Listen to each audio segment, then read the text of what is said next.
Order, order. Ben Goldsborough to move the motion. Thank you very much. I beg to move that this House has considered e-petition 750236 relating to Section 1 and 2 of firearm licences.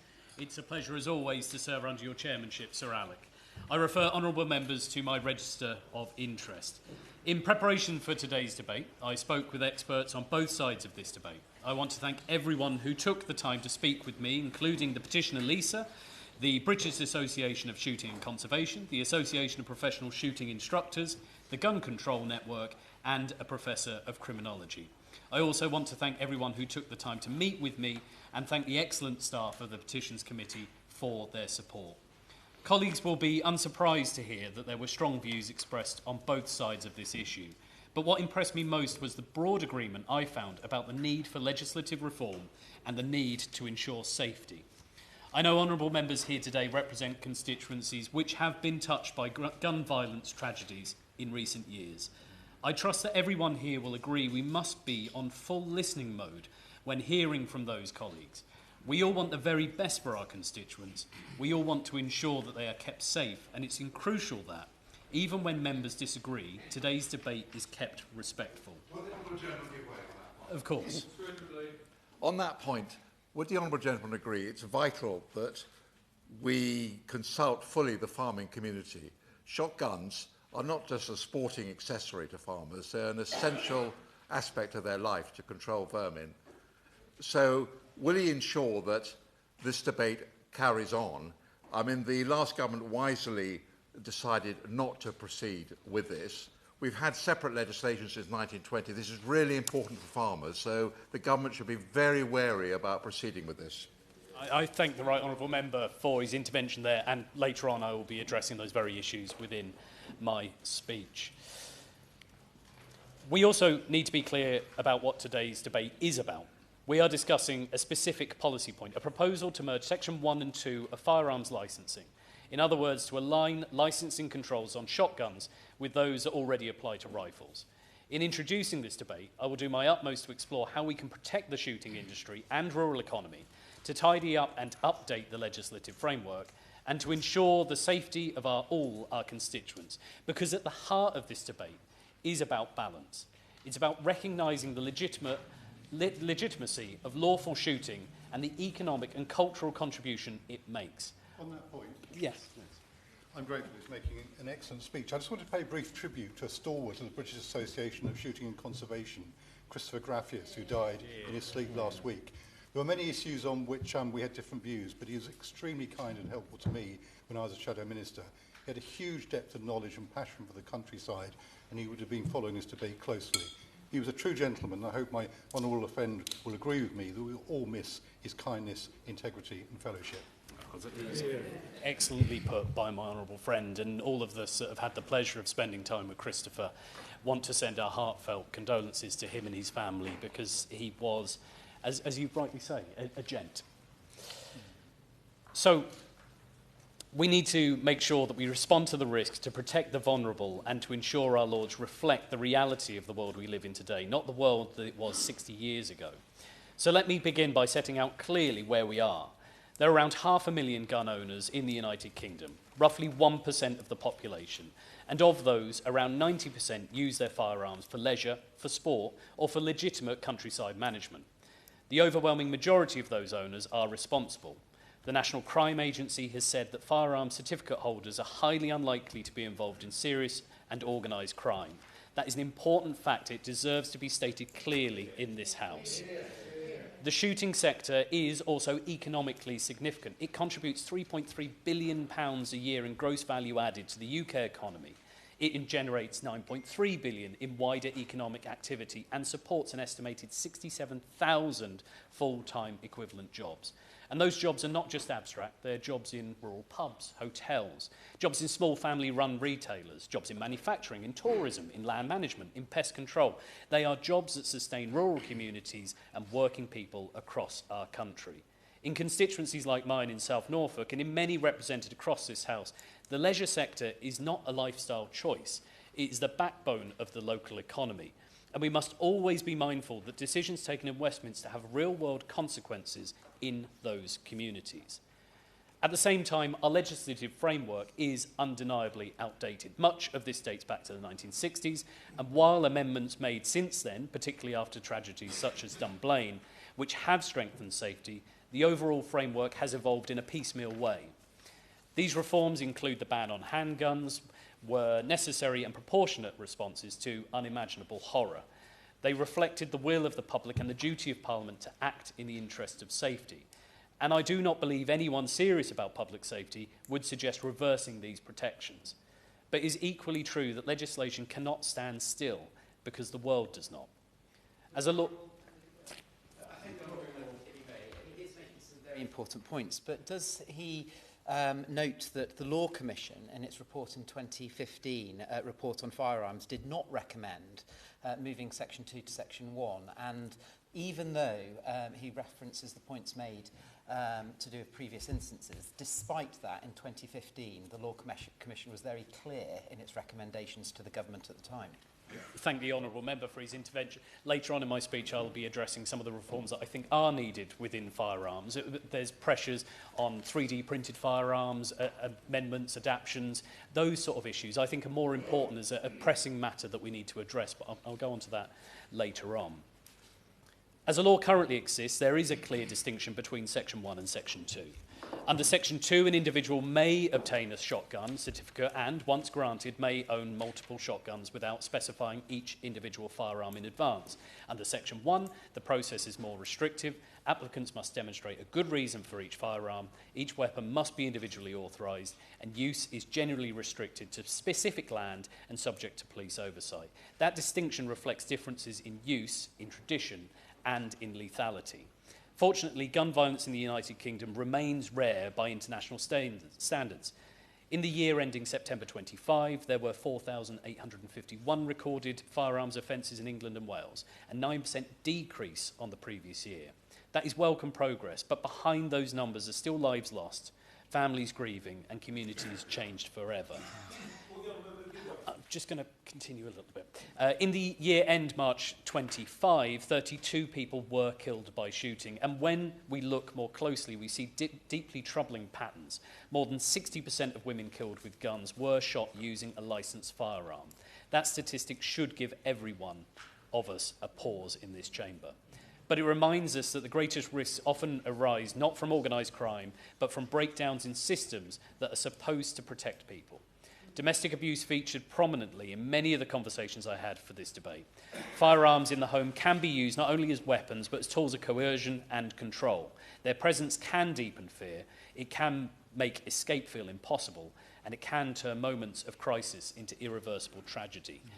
We must also recognise the wider context. Mental health challenges are particularly acute in rural communities. Isolation, financial pressure, and barriers to accessing services all play a role. And access to a lethal means during moments of acute distress can turn temporary despair into permanent loss. Yes.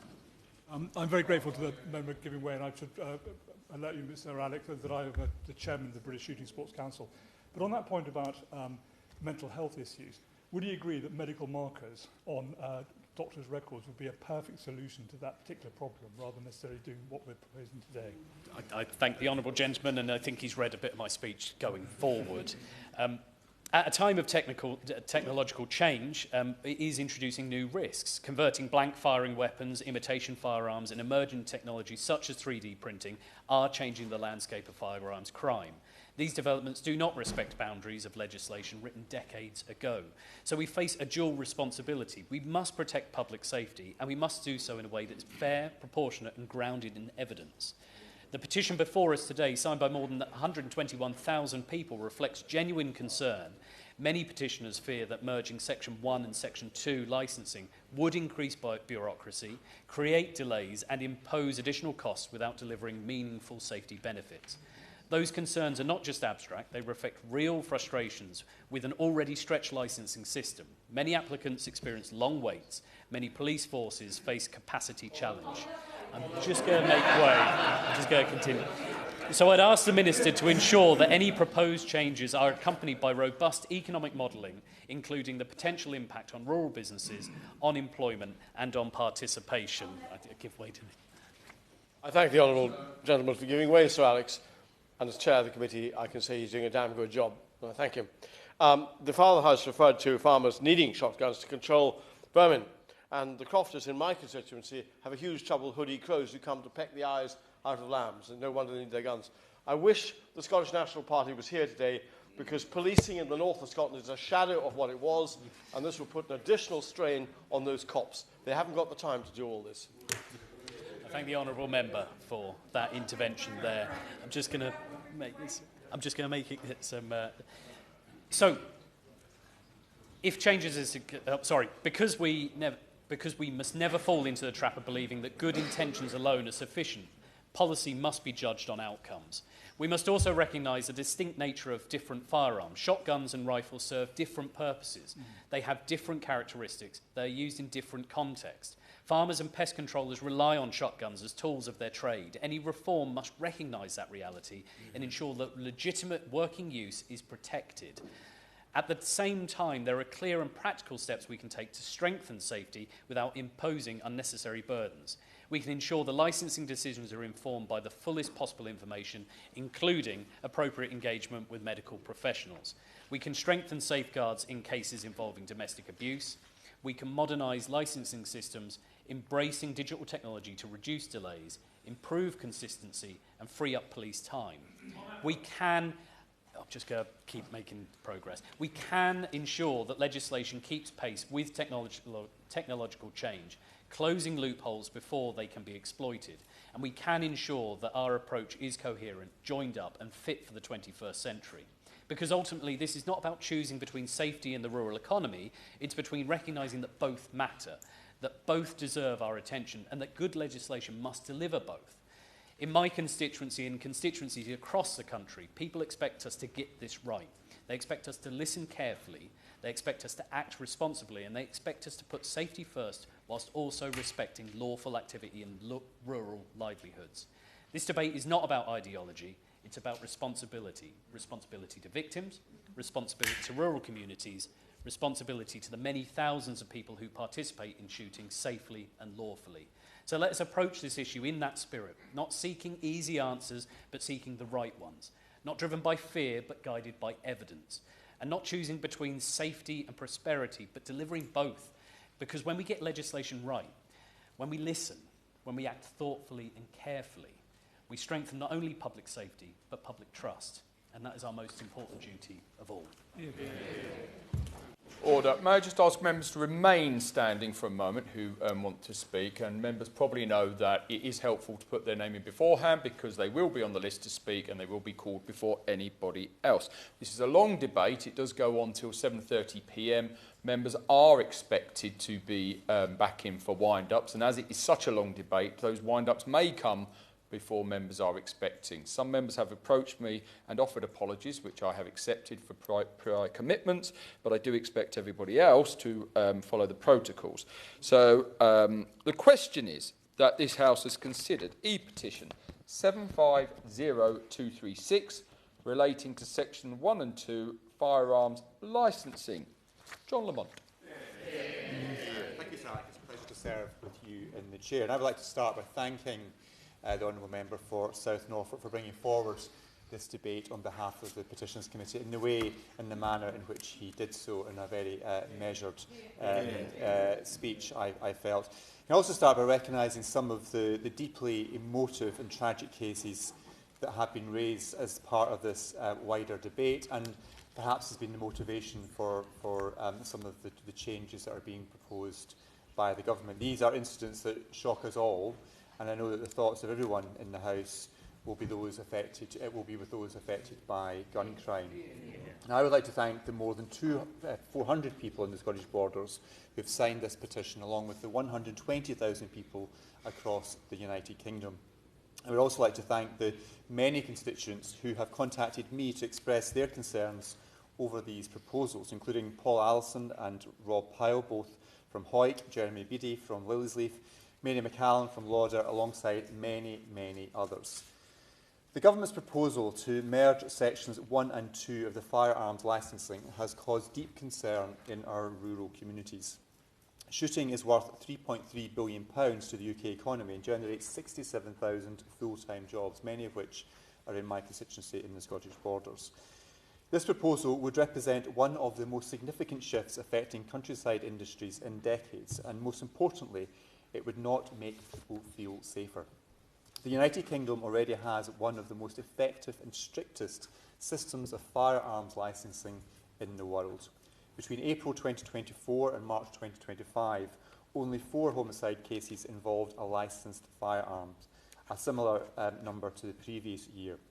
Sadly, in many of the cases raised, I'm sure, by honourable members today, this proposal would not have prevented these tragedies. However, this change would have a significant impact on those who require a shotgun for their job: farmers, land managers and pest controllers. It could even affect clay pigeon shooting, an activity enjoyed by many who do not even consider themselves to be shooters or part of rural industries. It would also have a negative impact on gun shops, businesses whose expertise ensures that firearms are sold only to those legally permitted to possess them. Furthermore, plans to merge sections 1 and 2 of firearms licensing would place an even greater burden on our already overstretched police forces. Yes. Thank you, the honourable member, for giving way. Rural police forces already handle the highest concentration of firearms licensing work in the country. And does the honourable member agree that merging section 1 and 2 could increase or will increase administrative burdens and lengthen waiting times for law-abiding applicants? And is there not also a risk that diverting more police time into additional paperwork could reduce focus on illegal firearms and serious organised crime, which pose the greatest threat to public safety? I think the honourable lady makes an important point, which nicely leads into the next point I was going to make, and that poorly resourced police forces could be overwhelmed and might even refuse to accept new applications. And this happened in Gloucestershire in 2024. This would have a significant impact on people who rely on firearms for their jobs and livelihoods. I'm afraid, Sir Alec, this is an example of government not really understanding how rural communities work. If the government, that point, would you give way? Yes. I'm grateful to my honourable friend for giving way. Does he agree with me that the Highbridge, Huntsville and Burnham District Wildfiling Club in my constituency, they have raised concerns that aligning these licences will put an undue burden on both shotgun owners and suppliers and put increased pressure on our rural communities?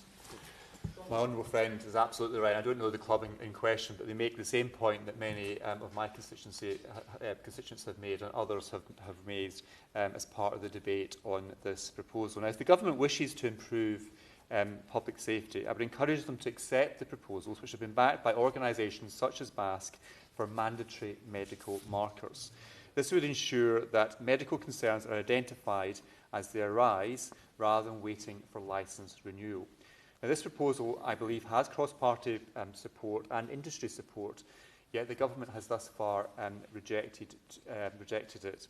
However, well-intentioned, these proposals would not improve public safety. It would simply harm our rural communities and the hundreds of thousands of people who use shotguns lawfully. Firearms, yes. I'm very grateful to the honourable member. He's making some important points. And we do have to have an eye, as the honourable gentleman who proposed the motion, to the overall lethality of the population of firearms. And I just wondered if I could ask him to reflect on whether we're in a careful what you wish for situation. I am a shotgun certificate holder, owner of a shotgun. If I'm forced to go through the procedure to get effectively a firearms licence, I'm much more likely to acquire a firearm. And so while we might see a fall in the number of shotguns out there, we may well see a rise in the number of rifles out there, and therefore the overall lethality of the population of firearms may actually rise. My right honourable friend makes an excellent point. It's really important the government and the civil servants supporting the government consider these wider impacts as a consequence of these changes, if indeed they are progressed. Now, firearms legislation has been crucial in keeping people safe, and there are practical, workable measures the government could take to improve it. But this is not one of them. It will make it harder for those who work in our rural communities to do their jobs. The government must listen to the evidence, listen to those who have responded to the consultation and to the members across the chamber today. I would urge them to abandon these plans because they will not work and they will severely impact jobs and our economy and the rural way of life. Thank you. Lord Crichton. Thank you, Sir Alex. It's a pleasure to serve under your chairmanship, and I thank my honourable friend for the balanced way in which he has introduced this debate. And I should say at the outset that my constituents completely understand the need to consult on regulations. The fatal shooting in the neighbouring Isle of Skye some 2.5 years ago involving a shotgun cast a shadow over all Highland communities, and our sympathies and concerns go out to everyone who was affected by that incident. Notwithstanding that, you will understand that I don't come to this debate in support of shooting, but from a conservation concern. And being a Labour MP and one who believes in radical land reform, I hold no candle for the shooting and fishing brigade any more than I do for these urban rewilders who would want from the power of their laptops to reintroduce rapacious species to hunt our flocks of sheep in the countryside. My concern is with conserving the human population and the agricultural and crofting economy which sustains the livelihoods of my constituents in Hill and Near. In New Zealand, they often complain that sheep outnumber human beings 4 to 1.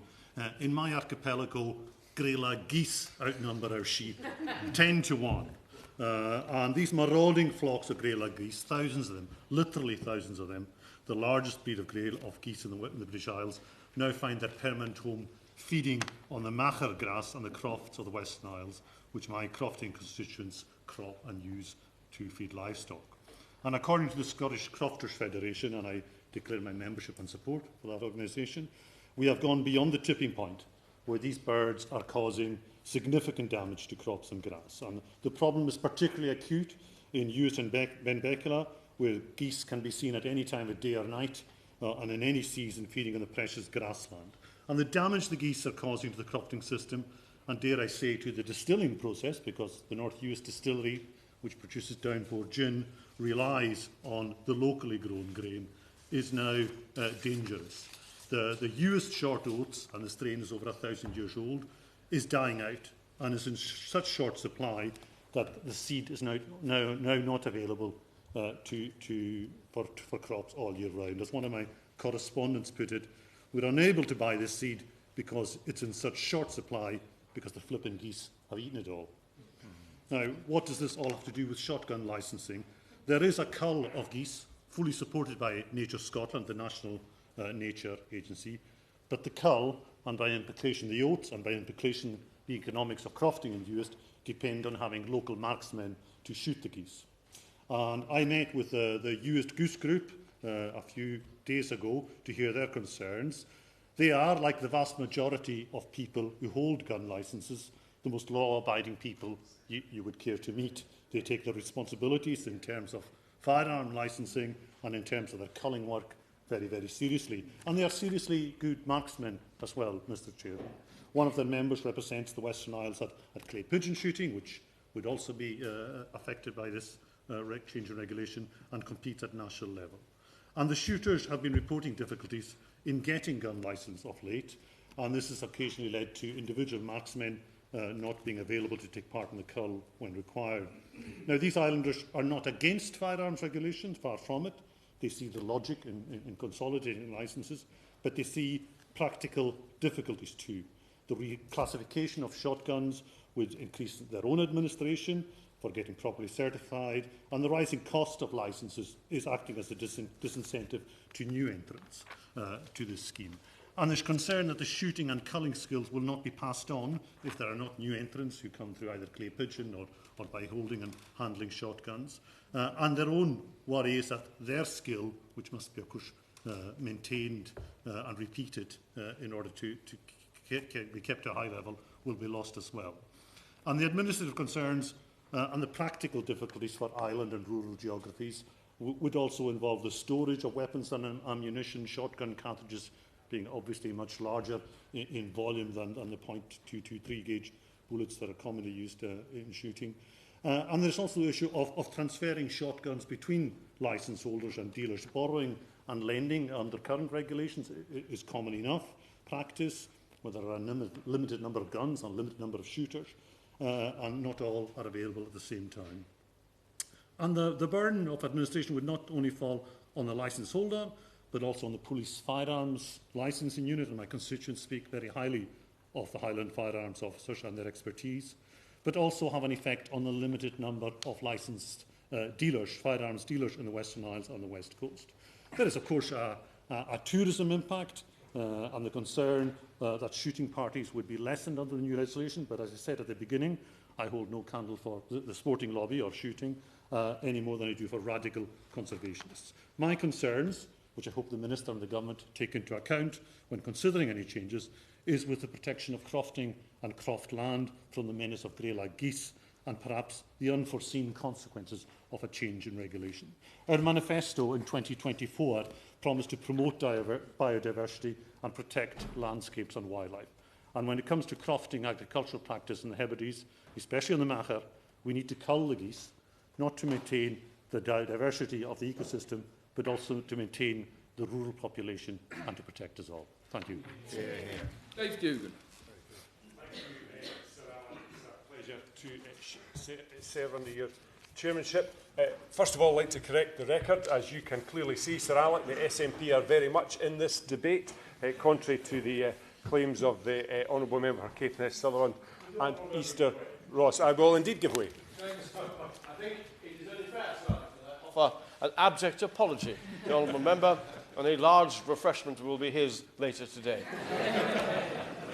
It's only fair that I accept both of those acknowledgements, Sir Alec. And we are here because of the 121,000 signatures on that petition. Many of the highest constituency counts of those signatures are in Scotland, where gun ownership per capita is much higher than it is elsewhere in these islands for entirely predictable and understandable reasons. And in my constituency of Angus and Perthshire Glens, the highest respondent rate of all of the United Kingdom, of 550 respondents against this proposal by government, have come from my constituency, and with good reason, because whether you're up Glenprosen, Glen Isla, Glen Clova, Glen Esk or Glen Lethnot, or in Strathtae, Strathtummel or Strathmore, your possession and operation and use and discharge of your shotgun is just a part of everyday life. It is an essential tool, is what it is, Sir Alec, for maintenance of a rural way of living. And as other honourable and right honourable members have attested, there is a growing concern that perhaps this government isn't fully or nearly conversant enough, as they should be, with that which goes on in across our rural communities. I think in terms of the public safety evidence, I don't think anybody in this room is minded or motivated to get in the way of something that would improve firearms or shotgun control to protect the public. I don't think anybody would object to that. But I think what people in here are objecting to, and many people out there are objecting to, is a vast increase in the bureaucratic burden, which will deliver no significant increase in public safety. And as other members have pointed out, we should, and during this debate, remember those who have suffered at the hands of delinquent use of shotguns and firearms. But that is important and it's vital, but so too is making sure that any measures to modify the regulation around about it is effective in increasing public safety. And where it is seen to not be effective, and I think it's fairly clearly demonstrated that this will not be effective, then we should be very sceptical indeed. I don't want to recover the points that people have made in the difference between effect and lethality between firearms and shotguns, because that's well documented. And there's a reason, dating back, as others have said, to 1920, why they have been categorised differently, because of that substantial difference in lethality. And that hasn't changed since it's now 2026. It is the same difference in lethality. And I think if we look to tragedies such as that which happened in Plymouth, we can see that the problem there that facilitated that tragedy was not one of regulatory impropriety. It was one of application of the regulation. And if the regulation had been applied effectively in that instance, then there's a very good probability that that tragedy would never have happened. Around about 25% of firearms applications already take over a year to process, and 30 out of 43 police forces in England and Wales have missed the 4-month processing target already. Licensing fees have risen by 133%, and applying Section 1 checks to all shotgun risks overwhelming an already underperforming system with the clearly demonstrable challenges that will present to our rural communities. In Scotland, Police Scotland operate a single national licensing unit, and that consistently outperforms forces in England and Wales. And I say that not as any sort of cheap political point. I say that because quite clearly, if you centralise and standardise and properly resource the licensing regime, then you will see substantial improvements in turnaround times. And what we need to see, as well as that, is far more robust public protections. But don't let me forget to mention that many of my constituents and others in Scotland, despite the work that Police Scotland's licensing unit does, still have to run the gauntlet with the general practice regime, which is by no means straightforward in Scotland. And that's certainly something that should be looked at. Strengthening firearms licensing units throughout the United Kingdom would be a positive thing. Standardisation of it would be a positive thing. Electronic record keeping would be a positive thing. Closing the gaps in private shotgun sales by requiring sellers to verify buyer certificates directly with issuing police via a secure online portal. All reasonable and practical changes that can be presumed to have a positive effect on the regime, which is in contrast to that which the government is proposing with their proposed merger of the two sections. And I hope after today's debate, which is very well attended, and I think people are speaking passionately about the strength of feeling that they've got from their constituents all up and down these islands, mines included, is that there is enough burden on ordinary people in rural communities trying to maintain the countryside in the way that we all expect it to do, trying to make their farm business work properly, trying to deal with the effects of challenges from the family farm tax to the ENIX problems, to the business property relief, to the tax on crew cab pickups. Many people across rural Britain are thinking, what next from central government? I give way. I have a farmer in my constituency who runs a shoot in Hedgley, and he has told me now repeatedly that if this legislation goes through, he will lose his business. It's a family-run farm business. It's going to put him out of business and many other farmers who run shoots that have kept them viable. So would my friend agree with me that this is just not the way forward?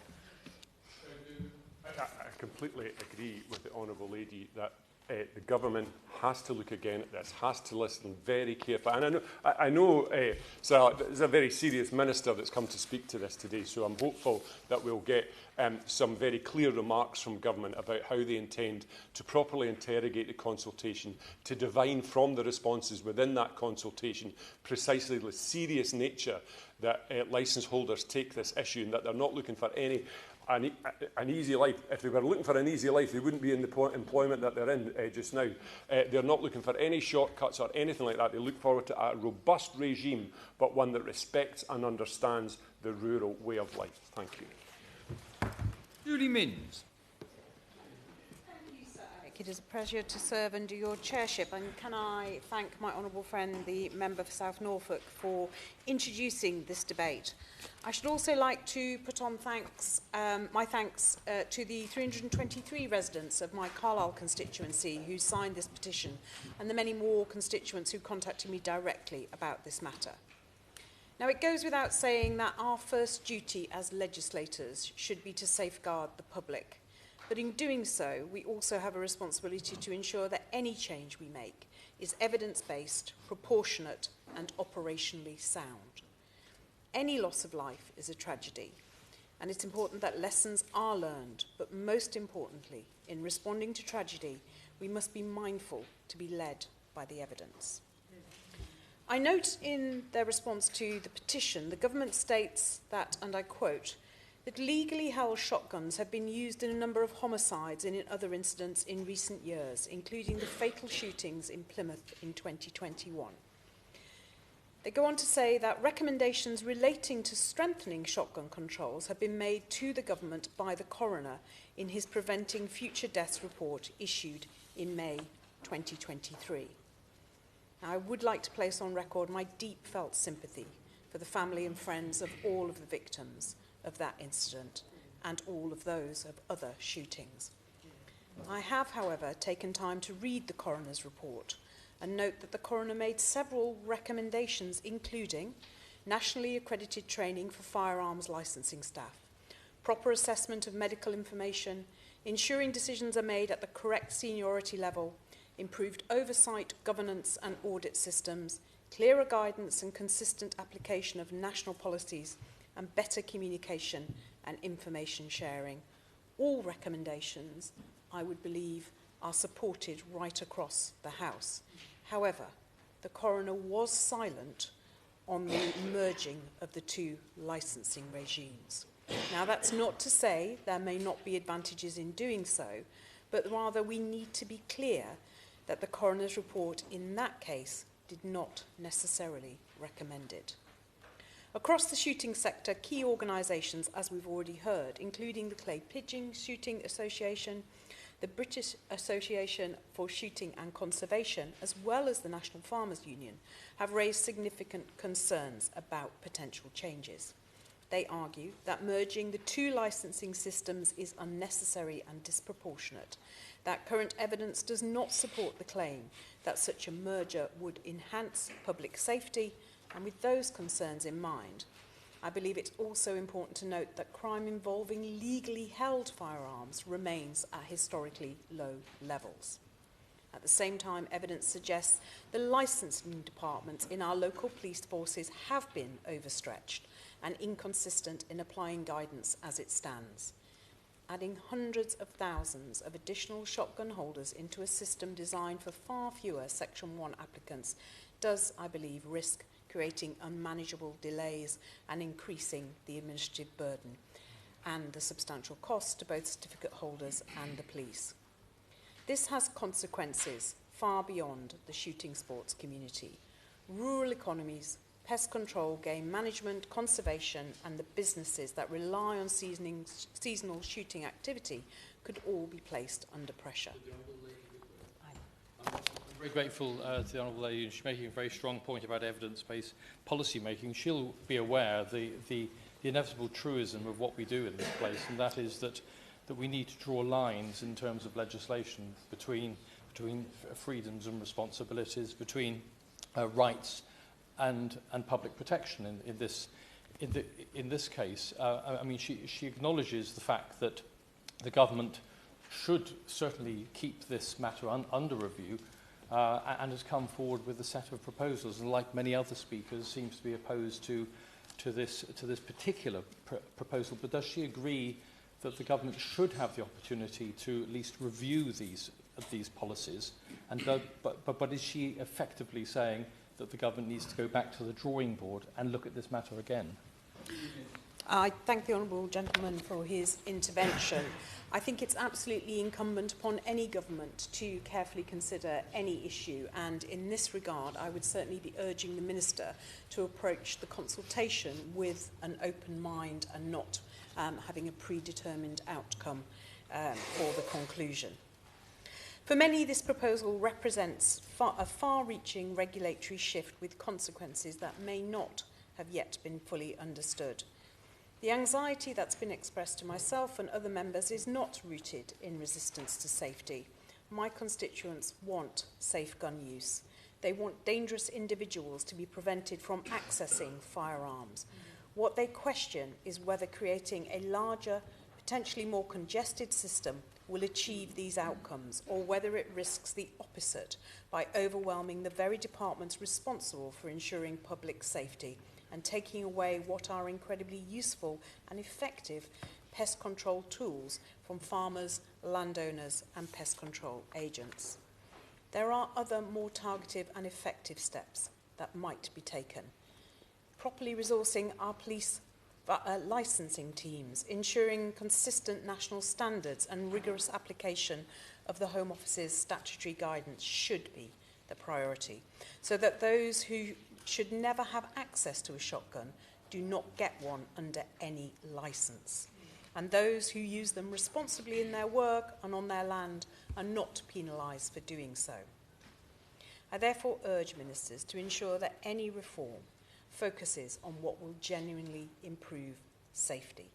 Properly resource licensing teams, consistent national standards, and measures that address illegal firearms rather than imposing burdens on those who use shotguns responsibly for work, sport and conservation.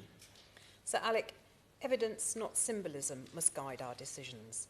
I encourage members across the House to examine this proposal closely during the consultation to ensure that public safety is strengthened without causing disproportionate harm to rural communities. Yeah. Thank you, Sir Alec. It's a pleasure to speak under your chairmanship. I think I first want to put on record that I do enjoy shooting, and I have also been shot, so one who's seen both sides of this equation. I also want to thank the South Shropshire residents that over 738 had signed this petition as of last week. And as the Honourable Member from Angus and Perthshire Glens has mentioned, a lot of the remote regions, or mainly up in Scotland, firearm licences are in large proportion. In South Shropshire, I think we're in the top 2 or 3 within the country of licence holders. So this is very important to my constituents, and it really has an impact, not just into people that use this as a pastime, but for farmers and people that use it for pest control, gamekeepers. It also brings a lot of money into the rural communities and the rural economy, particularly in the winter months, when a lot of the tourist areas, of which South Shropshire is obviously the best, a lot of those areas are impacted, and this helps bring extra trade in. One of the numbers I picked up when doing the research into this, at the end of the 31st of March 2025, there is around 170,000 Section 1 firearm licences, and the Honourable Member from South Norfolk, who's done very well in bringing this debate forward, mentioned there was over 500,000 Section 2 shotgun licence holders. And I'll come on to that later in the debate. That's going to cause a significant issue if the firearms licences were to be merged and put together Section 1 and Section 2 within that.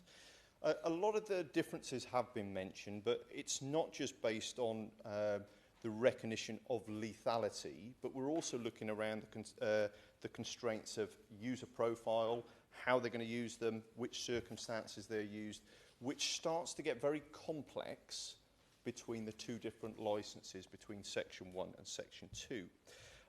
And for good reason, you must prove for good reason for each Section 1, and that's each Section 1 firearm licence they wish to possess. Where Section 2, the licence holder only needs a good reason for having a shotgun. And there's also restrictions around buying and selling, storing of ammunition, which starts getting very complex for what would be a shotgun will do compared to a firearms. I do understand the reasons for changes, and when we look, or the reasons that changes have been brought forward, but when we look at the 2 tragic incidents in 2021 and 24, and my thoughts go out to everybody that was killed during that tragic time. In 2021, Jake Davidson murdered 5 people with a lethally held shotgun, but local police had warned about his unsuitability to carry a shotgun. The merging of Section 1 and Section 2 there would not have made any difference to that tragic incident. In 2024, we saw with Nicholas Prosper he actually committed a criminal offence by forging a Section 2 certificate to acquire a shotgun and used it to murder 3 family members. Same again, Section 1 and Section 2 would have not have made an impact, in my mind, of both of those tragic incidents, as horrible as they are. But let's look at the impacts that this is going to have on not just my residents, but many across the whole of the country. And I'm urging the government to seriously think about these proposals. This is a very reasoned debate where all sides are putting across measured responses. We all want to see that we have the appropriate measures in place to protect citizens, and we have some of the most robust measures currently in place to deal with licensing at the moment. And if you look at, if you're having a firearms, a shotgun license, it's quite easy to casually over 5 years go and shoot a few times with clay pigeons, do a few game shoots, have a farmer to occasionally let you deal with some of the pest control. It gets very hard if you're then having to go through the same restrictions that you would with a Section 1, where you need specific land to maybe cull deer or things like that. There is a limit of how many people a farmer is going to allow on the land to do that, and it starts restricting the abilities to be able to do that.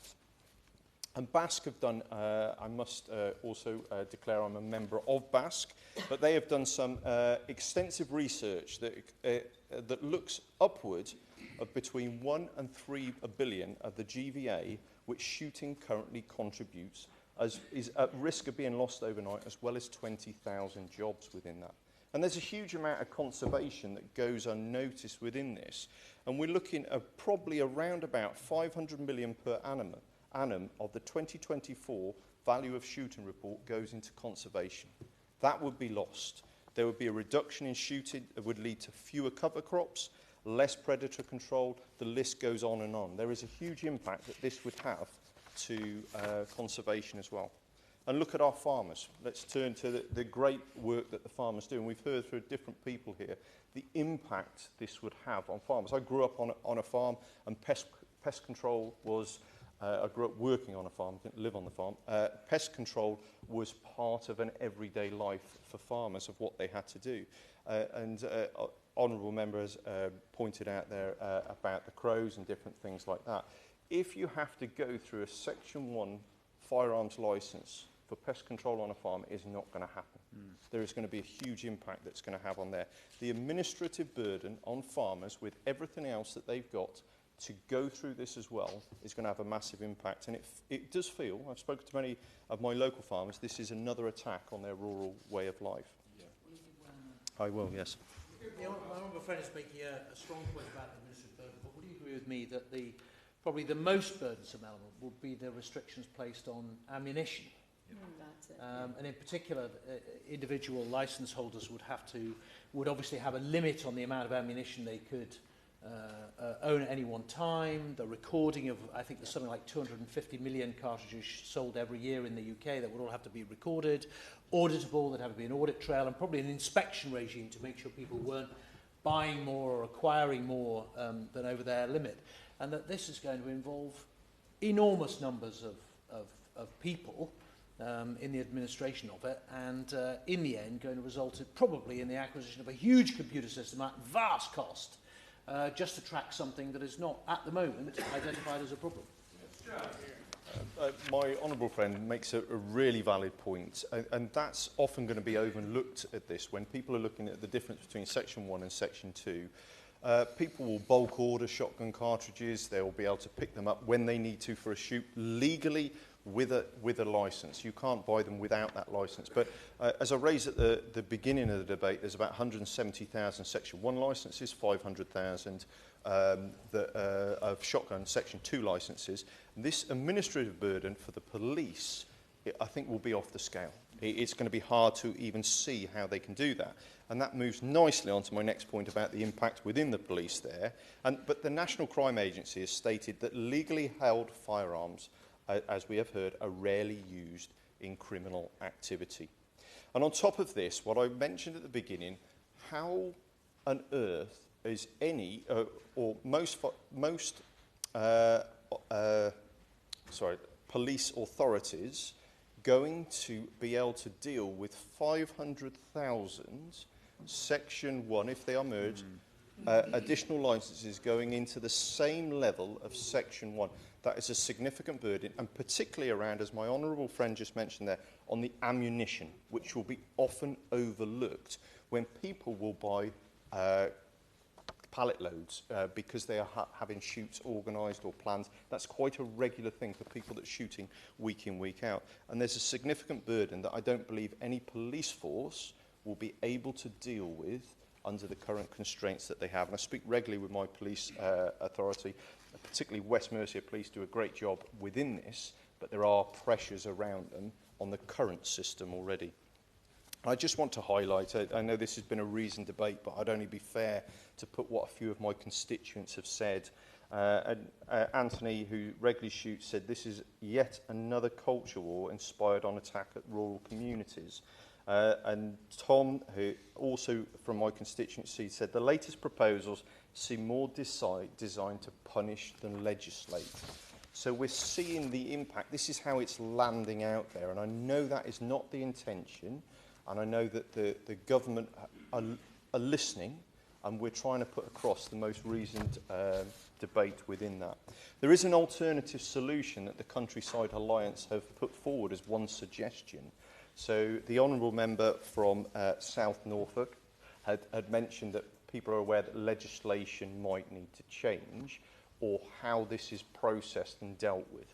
And they've put forward a good idea of a single centralised firearms licensing body, such as the DBS or the DVLA, that allows the police to carry out their normal roles rather than becoming a licensing body, which they're not set up to do, a centralised digital system that can work with local police authorities around this. And I'm sure they will have much more information if the Minister requires that.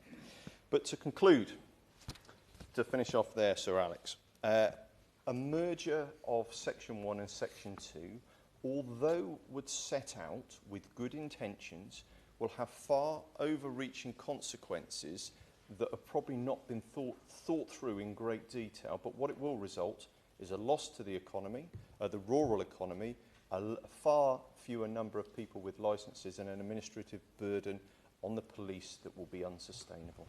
Thank you. Thank you, sir. It's a pleasure to serve under your chairmanship.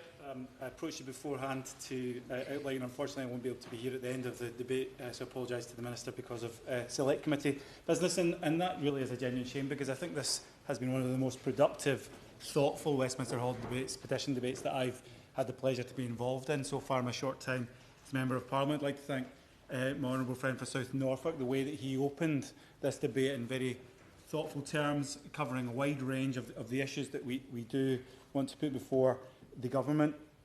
Sir Alec, I do recognise that this debate is coming in the context of some terrible tragedies in Plymouth, as we heard several years ago, in Skye and elsewhere. And I want to make clear that I'm not opposed to tight gun controls whatsoever. In fact, I'm very in favour of it, and I think it's one of the great strengths of our country as we compare ourselves to other developed nations in the world about how we approach gun control. It's a great strength.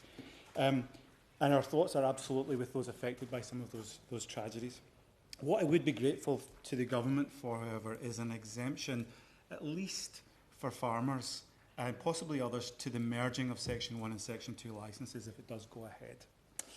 483 of my own constituents signed this petition. In my constituency of North Northumberland, there are at least 800 farms, probably well over 1,000 people working in or around agriculture. And a number of them have contacted me about the consultation and the floated changes to firearms licensing. I'd certainly give way. Just as a member of BASC and a member of the Countryside Alliance Ireland as well, and I do have the opportunity to shoot on certain occasions. But there's little evidence. Does he agree there's little evidence to show that moving Section 2 to Section 1 will improve public safety? Indeed, it's a contrary. For land managers, for pest controllers, for farmers, for gamekeepers, a shotgun and a rifle are the tools of the jobs that they do. And if government pursues this policy in any way whatsoever, it will reduce the proven economic, employment, environmental and the social benefits that currently are available for us. I thank the Honourable Gentleman for his intervention, and as my Honourable friend from Carlisle said earlier, I think we need to base our decisions on this on the basis of evidence, and that's why I welcome the fact there is a consultation and that it should be a genuine consultation on the facts of the matter. And speaking of facts, the fact of the matter is I would expect every farmer in my constituency to own at least one shotgun. And that goes really for all farmers around the country. There may be up to 300,000 farmers and agricultural workers across the United Kingdom. And for all of them, as we've heard, shotguns are not a pastime. They're a necessary tool of their trade, much like a stethoscope or a power drill or a laptop. They're responsible and sober shotgun owners because they are professionals. They know the damage that firearms can deliver because they are required to use them so that we can eat our food. And speaking of the evidence, there doesn't seem to be an evidence base to suggest that it is farmers or agricultural workers that we need to be worried about. Impositions on farmers won't make us safer, it will just make them worse farmers because they will be spending more time securing the tools that they need to do their job instead of doing their job. Fundamentally, if we want food, they need shotguns. Incidentally, it should be no surprise that Northumbria Police is the second worst police service in the country for firearm licensing processing time because their remit covers thousands of farms. I've been assured by Northumbria Police that they are working on the situation, but there is a compelling case for the standardisation, as we've heard, of firearms licensing. So I welcome this element being part of the proposed changes. Now, there are a number of ways to secure an exemption, if that's what we wanted to do, in order to differentiate farmers and agricultural workers, those who need these tools of their trade to do their job. I mean, we could, for instance, include retaining Section 2, but for pest control, for instance. That could be the categorisation. Or simply keeping Section 2 for those who are clearly working as farmers and agricultural workers. Police forces are no doubt clever enough to make a common sense call on whether an individual is a farmer or not. Usually the tractor gives it away. Alternatively, other policy events have shown the need for a central register for active farmers. We do need, I think, increasingly to distinguish who are our farmers. This may be another reminder. May I intervene? Of course. I wonder if you would consider the impact of what is actually a farmer. Is it somebody who's part-time, has got another job? Is he a vermin control guy?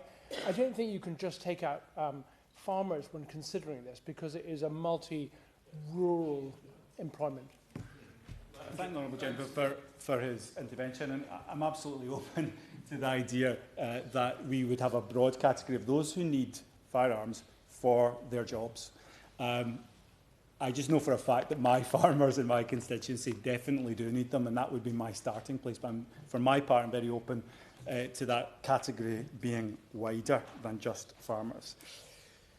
This may be a reminder to the government that it is a good idea, though, to know who our food growers are in a volatile world. And I know, as we all do in this place, that the mental health of farmers has been challenging. They are isolated and face immense pressures at times. So I strongly support calls for GPs being empowered to be able to use markers, as we heard, in their routine of their job if there is a relevant change in the mental health of a gun owner. We need to provide wraparound support to step in when people need help. So to conclude, Sir Alec, North Northumberland farmers and others are safe gun owners. They should not be penalised for using the tools of their trade to grow our food. And it seems clear to me that a common sense farming exemption, or some such exemption, would save both farmers and police a lot of time, money and stress. John Mill. Thank you, Sir Alec, and it's a pleasure to serve on your church. I'd also like to thank the Honourable Member for South Norfolk for his balanced introduction to this debate. One of the things we get right in this country is our rigorous gun control laws. In the US, we can see the consequence of slack controls, and that's resulted in gun carnage of a horrible scale, no matter what President Trump may like to claim. It's extraordinary, the lethality of weapon that's routinely available there. But here at home, we already have strong laws, and I'm not convinced that merging Section 2 shotgun licensing into Section 1 is a necessary further step. There is certainly a risk of serious unintended consequences, as others have said, for the rural economy and community. But without a commensurate... I will indeed, thank you. Willie Glover. I thank my honourable friend for giving way. He makes a very compelling point about the UK's successes in relation to controlling gun crime up to date. to date. Does he agree with the point made by the Honourable Member for South Shropshire that the August 2021 murders in Plymouth highlighted significant problems with implementation of the current regimes around gun checks, and that, as well as any changes to the law, should be a key consideration for the government? John Milne. Absolutely. I thank him for his intervention. And indeed, let's apply the laws we've already got, because I think they're very well equipped to do the job already. I've been contacted by many of my Horsham constituents, but one of them, Rob, works as a farm vet, and he's very well placed to get an oversight of what's going on. He works with livestock farmers, he visits holdings large and small, and he sees firsthand how rural businesses operate. He has never written to his MP before, but he has felt it necessary to write to me about this proposal. Rob sees how shotguns are used responsibly for pest control, for protecting animal feed stores, for managing predation, for safeguarding livestock. He understands how tightly regulated the system already is, and he's deeply concerned that a blunt merging of Section 1 and 2 risks placing new financial and bureaucratic barriers in the way of business. People who are already under immense pressure. The proposal to align 1 and 2 is presented as a public safety measure, but if it had been in place already, to what extent would it have prevented recent tragedies? That is far from clear. The serious failures identified in past cases were failures of process, enforcement and oversight, not failures caused by the legal distinction between shotgun and rifle certification. What it would do, however, is impose additional administrative burdens on already overstretched firearms licensing units. There are 43 separate licensing authorities across England and Wales. Scotland is even more. Many already struggle with delays measured not in weeks, but in many months. In parts of the country, such as the southwest, it can take years. Some forces have faced backlogs so severe that they've even stopped accepting new applications. Certainly. Thank you very much. In my Surrey constituency, in my Surrey Heath constituency, my constituency is home to the National Shooting Centre at Bisley and is therefore also home to the National Rifle Association. And one constituent of mine has contacted me to say that it took a year to have the address on the certificate changed after they moved from Hampshire into Surrey. So I wonder if the Honourable Gentleman agrees with me that the efficiencies that we need to find, rather than adding bureaucracy onto bureaucracy, is perhaps more related to the fact that we need a centralised, digitised licensing regime that enables some of these processes to be sped up, rather than adding further bureaucracy into an already cumbersome system. I thank the Honourable Member for his intervention, and I absolutely agree that, again, this is the work we should be doing is improving what we already have. We don't need a radical change. And I question whether taking an action that would overwhelm licensing units would actually enhance public safety. Can we seriously expect people to wait years for a licence? We run the risk of turbocharging a black market demand for guns. Shooting contributes billions to the UK and supports tens of thousands of jobs. It underpins conservation work. It supports game meat production. It sustains rural tourism and hospitality. It provides income in areas where alternative economic activity can be limited. Setting higher barriers to certification will lead to lower participation. The proposed change is the most significant since 1988, and could see a reduction in licence holders of up to a third, according to some estimates. For farm businesses already dealing with rising costs, this would be difficult to absorb. Bear in mind also that the legal test of whether someone is fit to possess a firearm is the same, whether it's under Section 1 or Section 2. The background checks, the character assessments, the medical requirements, these are already rigorous, and recent reforms have aligned referee requirements. If the objective is public safety, as it should be, then we should focus on improvements that would actually make the most difference. For example, introducing medical markers and consistent medical engagement. My Liberal Democrat colleague, the Honourable Member for Epsom and Ewell, has already previously set out in this chamber a more effective approach to identifying vulnerable or potentially dangerous individuals. Yes, sir. Again, to be helpful for the conversation, Mr. Chairman, in Northern Ireland we already have those very strict medical controls, and they work. and they work because of participation of the shooting organisations and the individuals. So perhaps when the Minister comes to summing up at the end, maybe a slight glimpse at Northern Ireland and what they do might be a way forward. I thank the honourable member for his intervention, and I think a trip to Northern Ireland is on hand here. I'm sure you have an excellent host. Yes. Thank the honourable member for giving way. Earlier, I made an intervention and mentioned hoodie crows and killing hoodie crows. I think one way we could boost the industry that the honourable member talks about is this: why are we not eating more game? I'm not for one instant advocating eating a hoodie crow, although I know that they eat cormorants in Iceland, or so I'm told. I don't fancy one myself. But it's just terribly good food, and once children get a taste for it, they love it. So I don't know why we don't have pheasants being offered on school menus. And you know, it would save the Exchequer a lot of money just to eat the game we shoot. I thank the honourable member for his suggestion. I'm not a big game meat fan myself, so I'm certainly ready for that one. Moving to a centralised, fully digitised licensing body akin to the DVLA or the DBS, with real-time verification at the point of sale, would directly address weaknesses. It would improve consistency. It would reduce fraud. It would allow police forces to focus on law enforcement rather than administrative licensing functions. So if we're serious about safety, that's where our attention should go. The wrong kind of reform could damage viable farm businesses and undermine food production for no clear benefit. So I urge the government to listen carefully to rural communities, to licensing professionals, and to the evidence. Let's modernise licensing. Let's strengthen the medical safeguards. And the result will be improved public safety while supporting this valuable industry and community. Thank you. Thank you, Sally. It's a pleasure to serve here today under your chairship, and I thank the honourable member for South Norfolk for his excellent introduction to the debate. I've come here today because I want to listen to these arguments and these debates that we're having to help inform my thinking about gun licensing. Now, this debate is about one very narrow aspect of shotgun licensing. And whilst my instinct is always towards stricter gun control, my starting point has to be that any change to the law must make people safer in a meaningful way, and it shouldn't simply add complexity or bureaucracy unless there's a clear and proportionate safety benefit. I'm very proud that Britain has very strong gun control. Public safety has long underpinned our approach to gun control, and I think that is seen in the relatively very low levels of firearms offences that we have.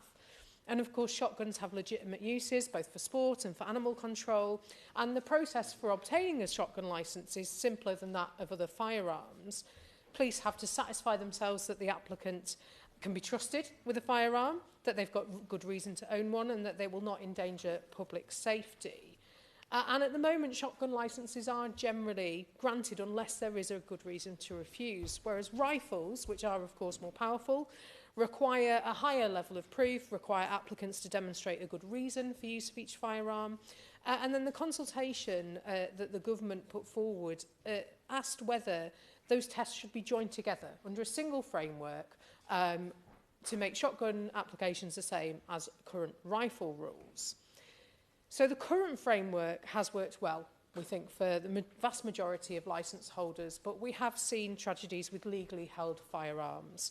Plymouth in 2021, Woodmancote in 2020, and so the government launched a consultation to look at whether these distinctions still made sense. And I came to this debate because I am genuinely undecided. I really don't know what the best way forward. So it's been really interesting to hear the debate today, particularly the details of coroner's reports, the details of what has actually underpinned the tragedies that we have seen with legally held firearms. You know, I grew up in a very small Cumbrian village, about 300 people. I may have shot a few tin cans in my time. And so I understand how the vast majority of gun owners are very responsible. I understand how important shooting is to rural life.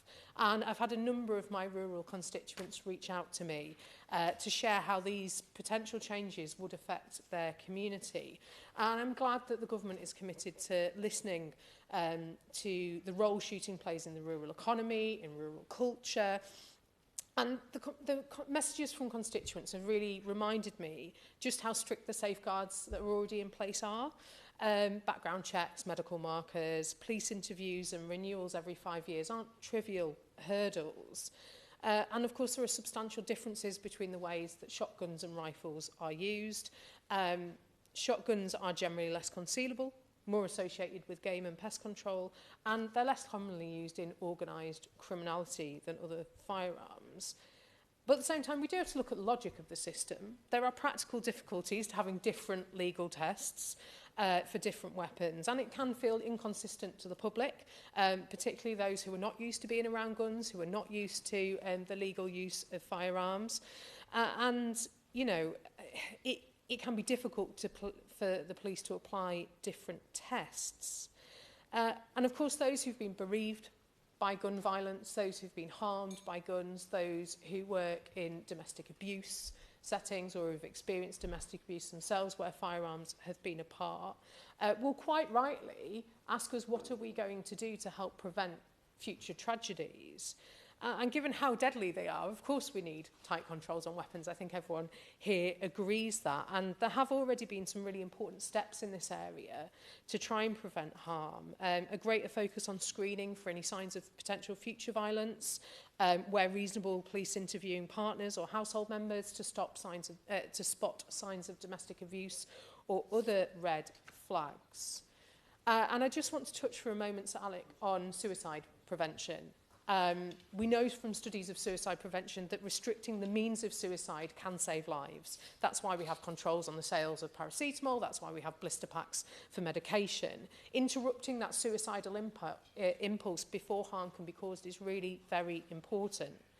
Now, shotgun deaths are a very small proportion of total deaths by suicide, but people who do attempt suicide by shotgun normally die.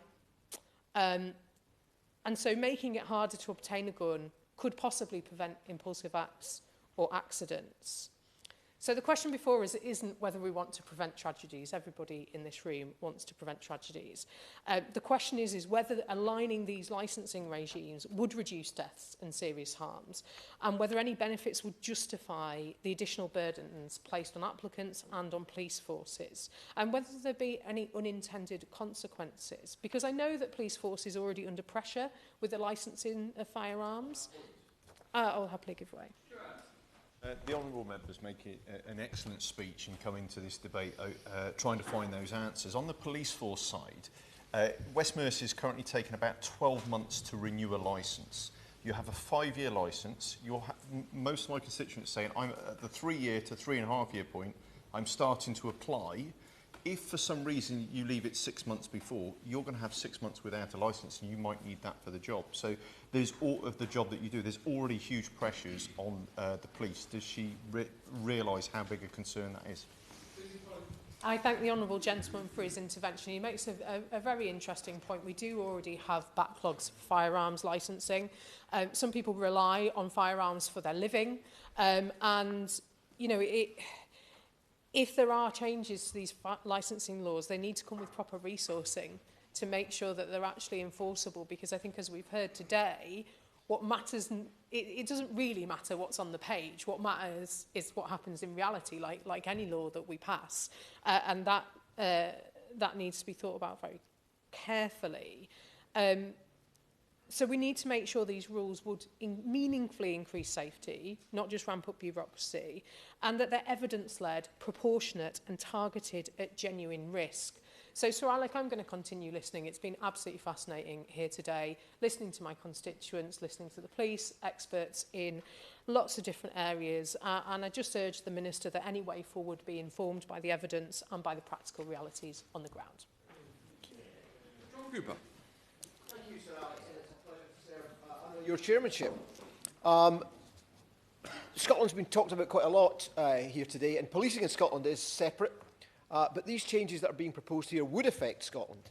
And I think it is worth having a look at some of the figures associated with Scotland. The figures from the British Association of Shooting and Conservation shows that something like 68,000 active participants in shooting in Scotland, and many of those are in my Dumfries and Galloway constituency. It's not quite a gun by every fireside, but it's not far away from it.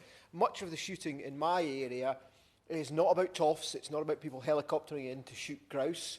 There will obviously be some people who use guns as tools of the trade, but very much it's locals, and it's locals who enjoy rough shooting.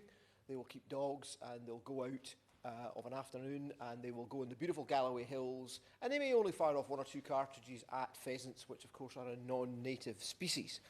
But this is also a great driver of tourism in my area, an area which struggles because we tend to be go-through, because we have the port of Cairnryan, very close to my honourable friend from Northern Ireland, and we are trying to make the area go-to rather than go-through. And shooting is one of those things that can actually help us with that. And total economic activity in Scotland from shooting is put again by Basque at around £760 million. That's not an inconsiderable sum when you consider the economy of remote and rural Scotland. But it's a big number. But I like to bring it down to a smaller scale. And I think then of businesses like D&W Countryways in Newton Stewart, which is a small shop which sells various items of clothing that you need when you're out and about, because we do occasionally get rain in Dumfries and Galloway. And it also sells shotgun shells and associated items. That business would disappear potentially under this new burden because the number of shotgun owners would simply reduce dramatically. That would leave a gap on the high street, and we have no end of difficulties with our high streets at the moment. We also have places like the Penningham Estate, which is in a converted prison, unusually, and it's trying to bring in high-end shooting parties. And again, that is a great generator of the thing that we lack most of all in Dumfries and Galloway, jobs. Depopulation is what kills areas like mine, remote and rural Scotland. When it suffers depopulation, it tends to be absolutely disastrous. And those jobs help insulate and protect us against that. With difference to my honourable friend from South Shropshire, I do shoot, but I have not been shot. I would like to keep it that way if at all possible. I did, as a schoolboy, save the life of someone who managed to shoot themselves. And to make it clear that the round that he shot himself with was stolen.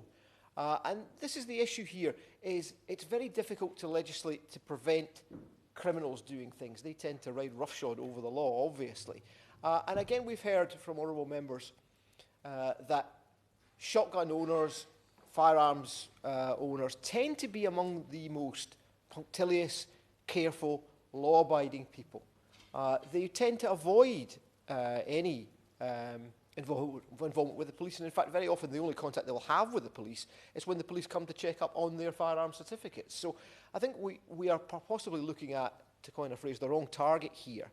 And I do wonder what problem we are trying to solve.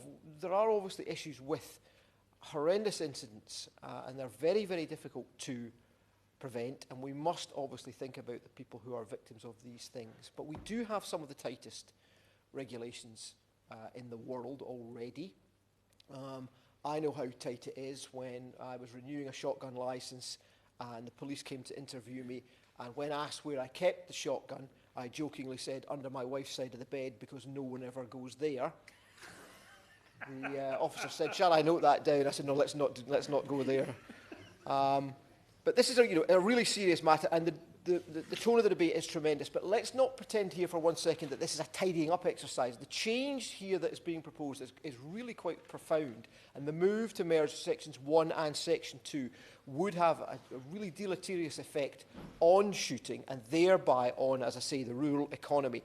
And I think the key message that I'm picking up here, and I hope the Minister might touch on this, is that really what we're hearing here is that better enforcement trumps more law for the sake of more law. There's no point in us passing laws here that are, never mind the quality, feel the width. And I think the danger is that we pass the law that we pass most often in this House, unfortunately, the law of unintended consequences. And I think there are better ways to address the nut that we're trying to crack, as it were. Thank you.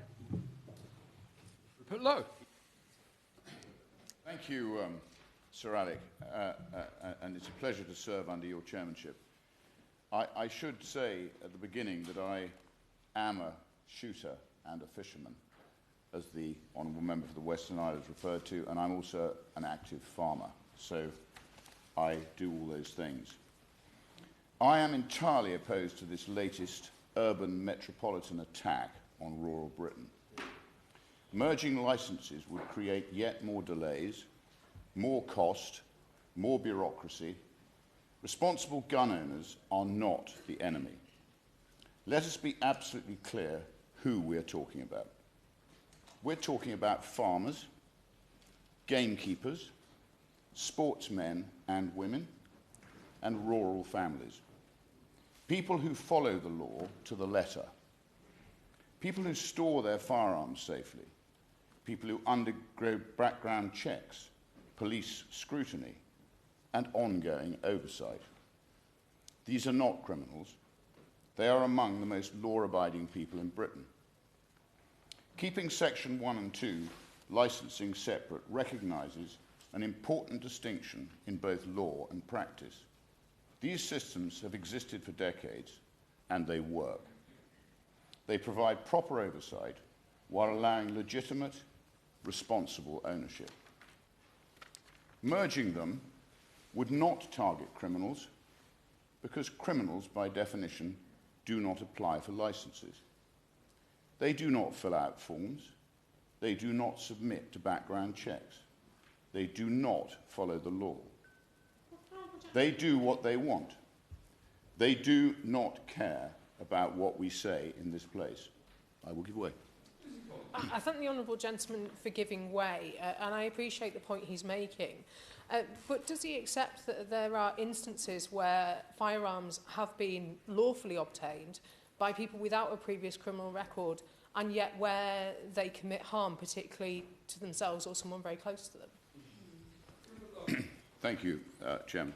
Of course, some incidents have happened, but then incidents have happened with baseball bats, and instances have happened with other instruments which have not been banned and will not be banned. So you make a valid point, but I think it's one which needs to be looked at very carefully, because I think there are less instances than you might think. Merging licences would create more bureaucracy, as I've said, more delay, more cost, and more pressure on police licensing units that are already struggling to process applications on time while they prioritise prosecuting people for social media posts. Trust me, I understand this more than most. I had my guns seized in a late-night armed police raid following the Reform Party's false allegations about me. It took me months to get them back, months. A process based on subjectivity, which is dangerous. Despite Reform's best efforts, I remain both a shotgun and a firearm licence holder and a gun owner. Further delays would have real consequences for rural livelihoods and for a long and respected British tradition that contributes to conservation, employment, and the rural economy. Public safety is not improved by targeting those who already comply fully with the law. It is improved by focusing on illegal weapons, organised crime, and those who present genuine risk. Responsible firearm owners are not the problem. They are citizens who follow the rules, respect the law, and deserve to be treated accordingly. We should not burden them with unnecessary bureaucracy that achieves nothing except to make their lives harder. I urge the government to rethink these plans and start finally treating responsible gun owners with some respect. Further gratuitous conflict between the urban and countryside communities is an undesirable development when there is no justification to puerile legislation which is based on ideology, not common sense.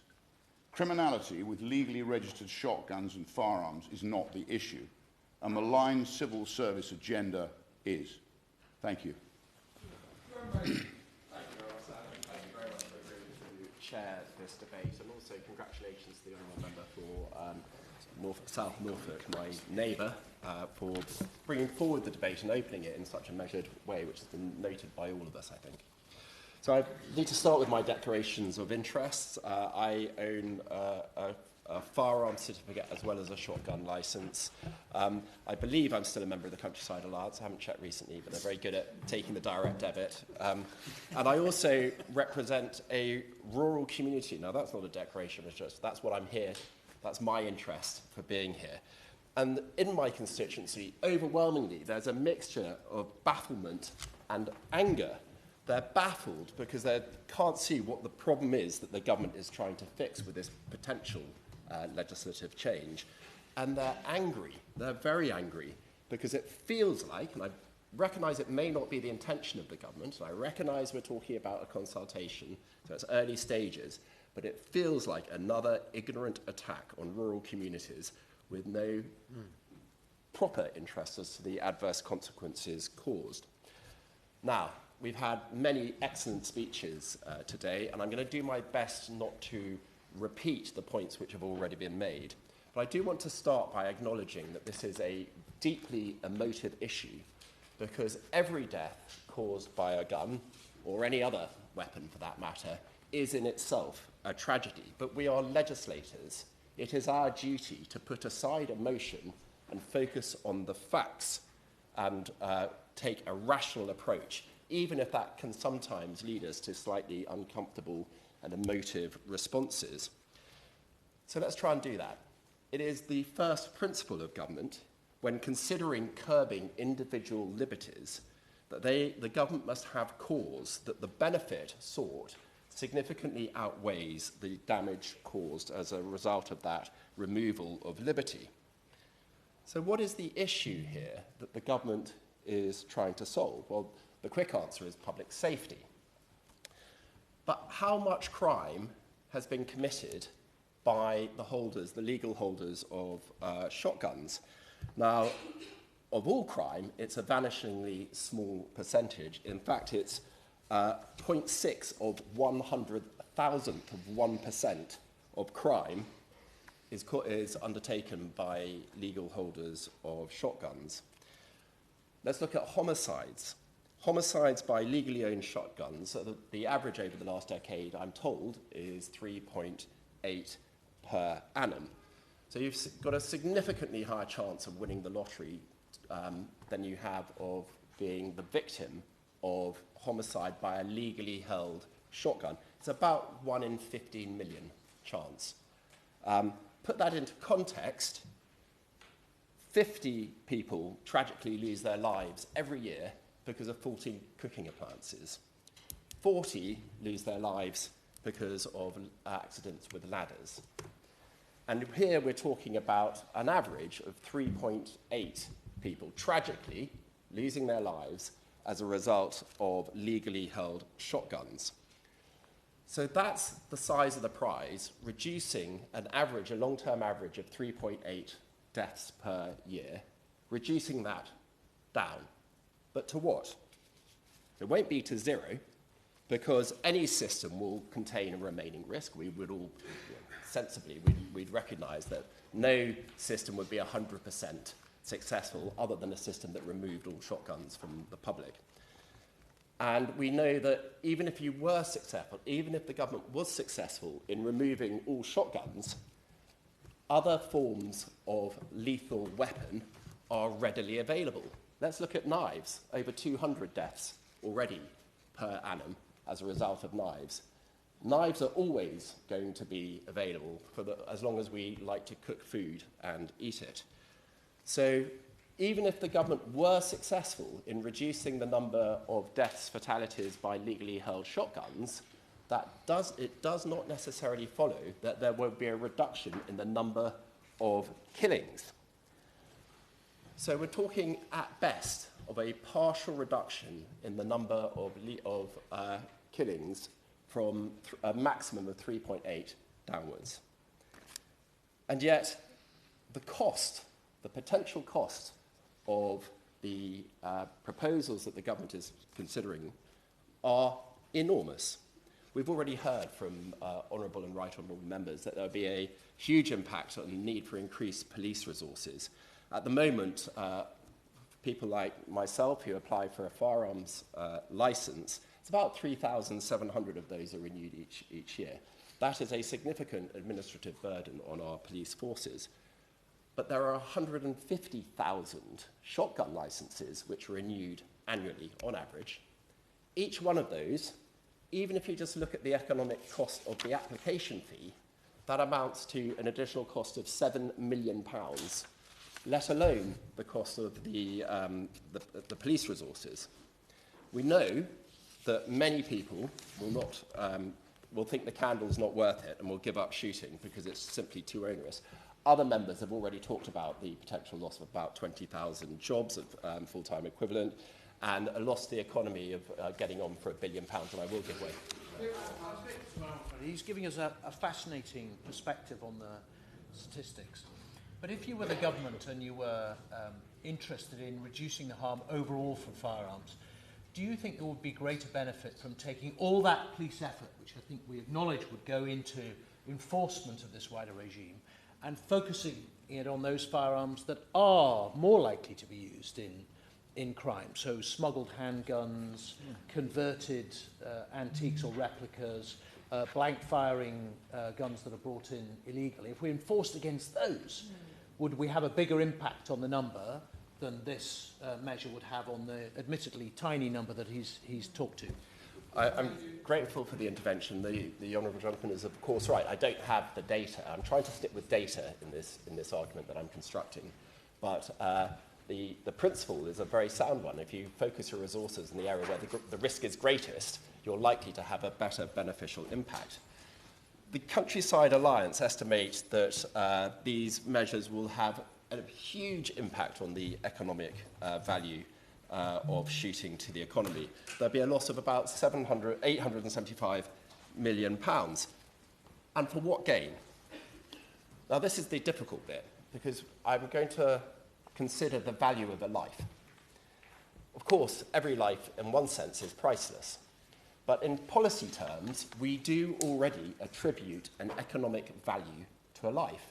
In my other job as Shadow Rail Minister, I've asked the Office of Rail and Road to give me the economic cost of a saved life on the railways. And they came back to me and they said the answer is £4 million. It's worth spending £4 million on a piece of infrastructure if over the course of its life, of its use, it saves a life. That is the rule of thumb for rail. For road transport, it's actually much less than that.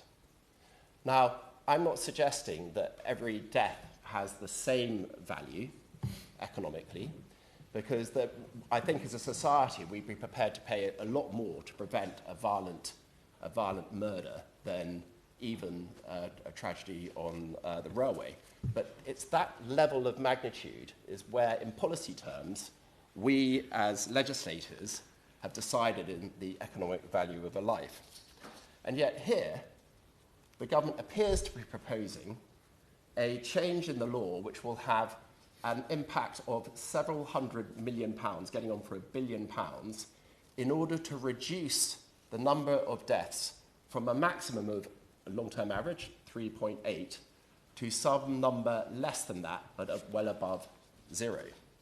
So on any rational basis, there simply is no argument that holds water that would suggest that the price of 20,000 other people's jobs and an economic hit, particularly to the rural economy, of getting on for £1 billion in order to save a percentage of 3.8 lives over the course of a year is a credible policy position. Now, I recognise what I've said is deeply uncomfortable, because we are talking about real people, people who suffer from tragedies, and I join everyone else in my deepest sympathy for people who have been affected by this in their family or wider friends. But as a legislator, it is my duty to look beyond that, and that's why I've set out this data in order to help the minister approach this in the right way. Now, I said my constituents are baffled, but they're also angry, because this feels like a tin-eared approach to the rural way of life. It feels like It fails to understand the community connections that bring rural communities together. It feels like a government that would propose this has no idea of who we are and how we live our lives. It feels like that the government doesn't understand, doesn't care, or perhaps it does, which would be even worse, and it disapproves of our way of life. It feels like an attack on the rural way of life without justification, an attack on the rural economy without justification. The Conservative government, has been mentioned previously, didn't consult on this proposed change of the law for a very good reason. It's because it's a terrible idea.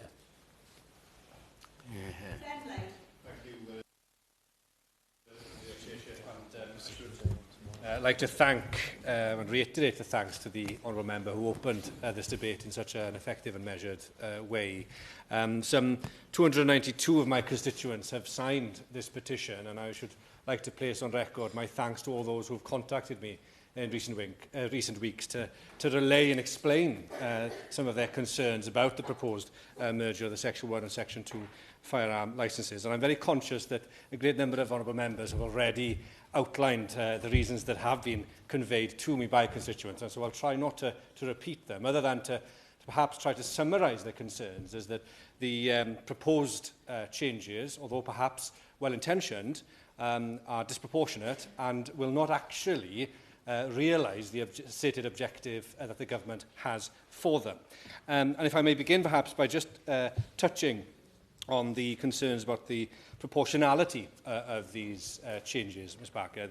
Many of my constituents pointed out that as far as the Section 1 and Section 2 applications and the current regime is concerned, many of the safety checks that exist are similar across both types, whether it is Section 1 or Section 2, when it comes to medical involvement, when it comes to background checks. And there are very good reasons for this, and every single one of those constituents who've written or visited me in surgeries recently have said that they support those controls, that they support tight gun controls, and indeed, as many others have said already this afternoon, are quite proud of the fact that this country has a very good record when it comes to the regulation of firearms.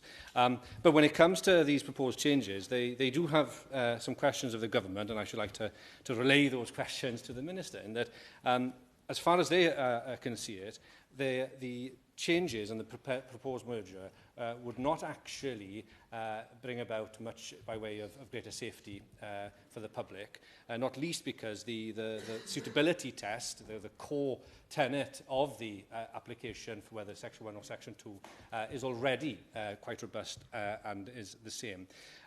The other thing that they would like me to convey is that even if we were to agree with the premise that the proposed merger would enhance public safety, whether or not it'll actually realise that objective will ultimately depend on the efficacy and the resourcing of the system.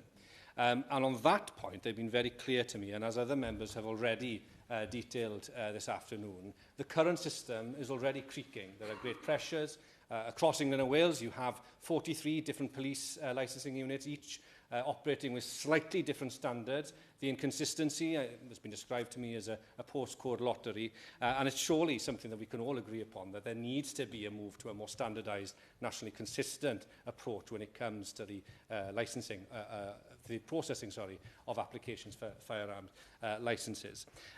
But perhaps most importantly, the capacity of the existing system to deal with these proposed changes, if they were to be implemented. I think I'm right in saying, Ms Barker, that there are over 500,000, 500,000 Section 2 certificates at present. Now, I know there are concerns that that number will reduce should these proposals come about, but say for the sake of argument that we only have 250,000 Section 2, or what would have been Section 2 certificates after these changes. That would still more than double the Section 1 licences at present. And we know, as others have mentioned, there are severe delays and units under pressure across the country where the inconsistencies in processing times are quite significant, whether it's 12 weeks in some circumstances to over 3 years at the worst.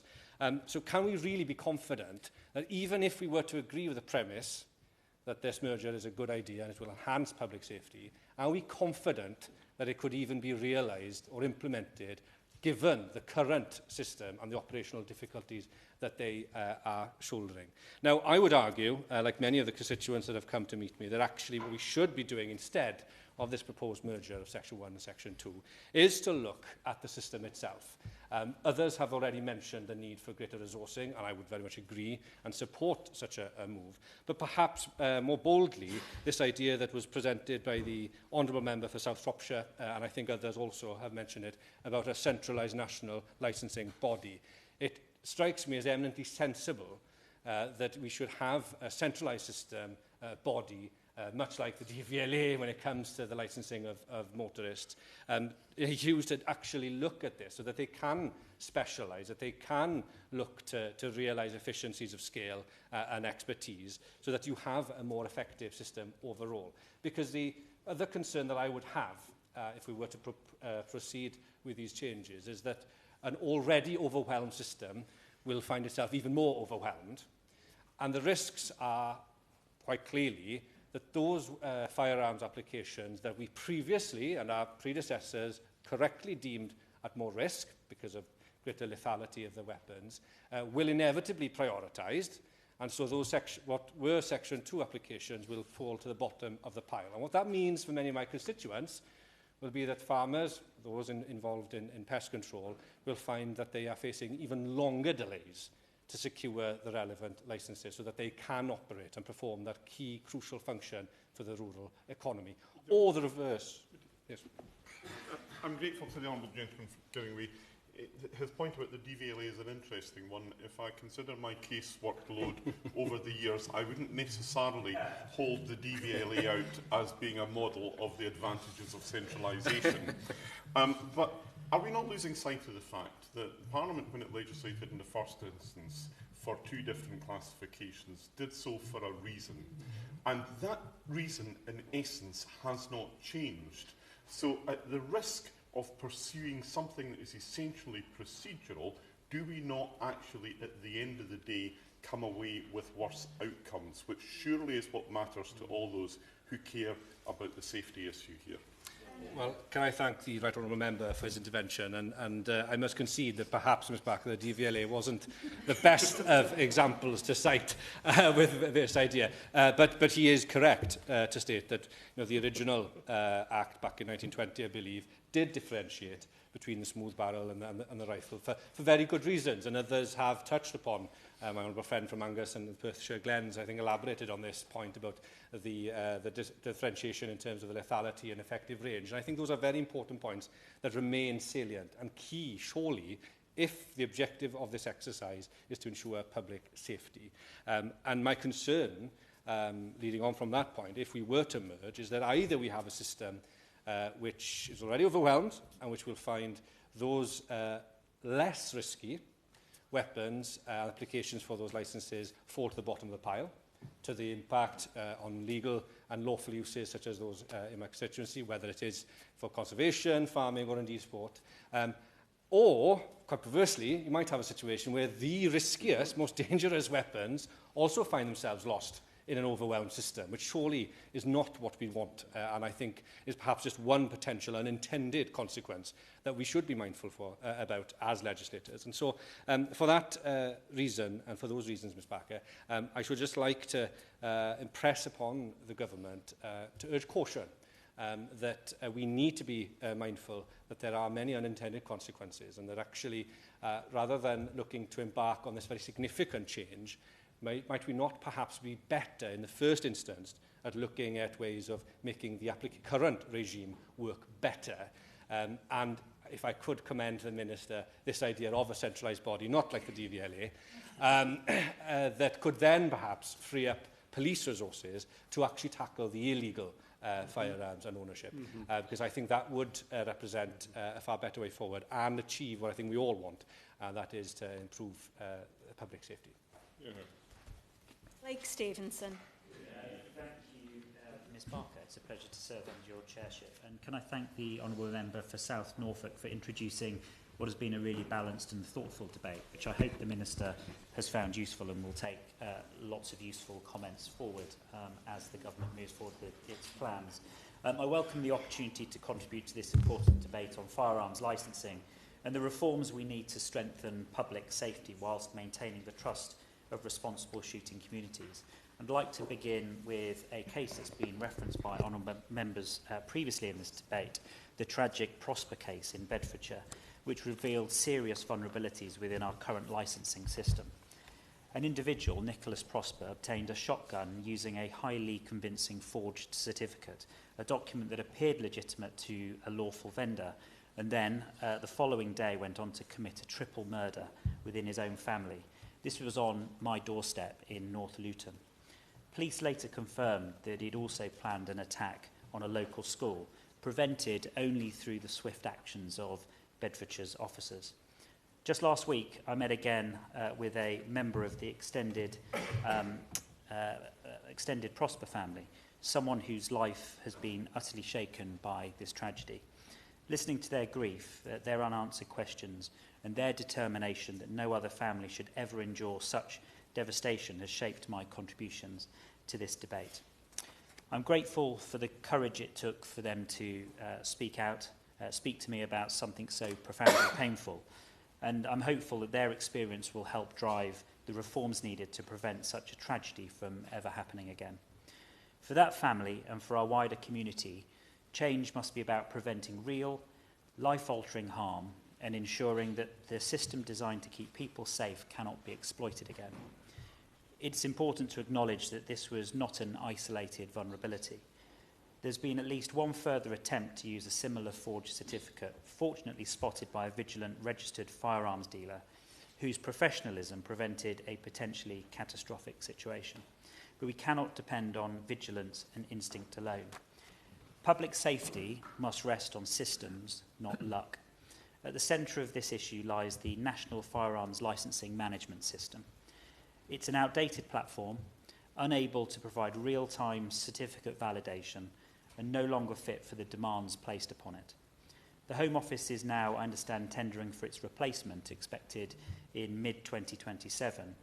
Crucially, the new system will introduce real-time online certificate verification, in my mind akin to the MOT checking service people are familiar with.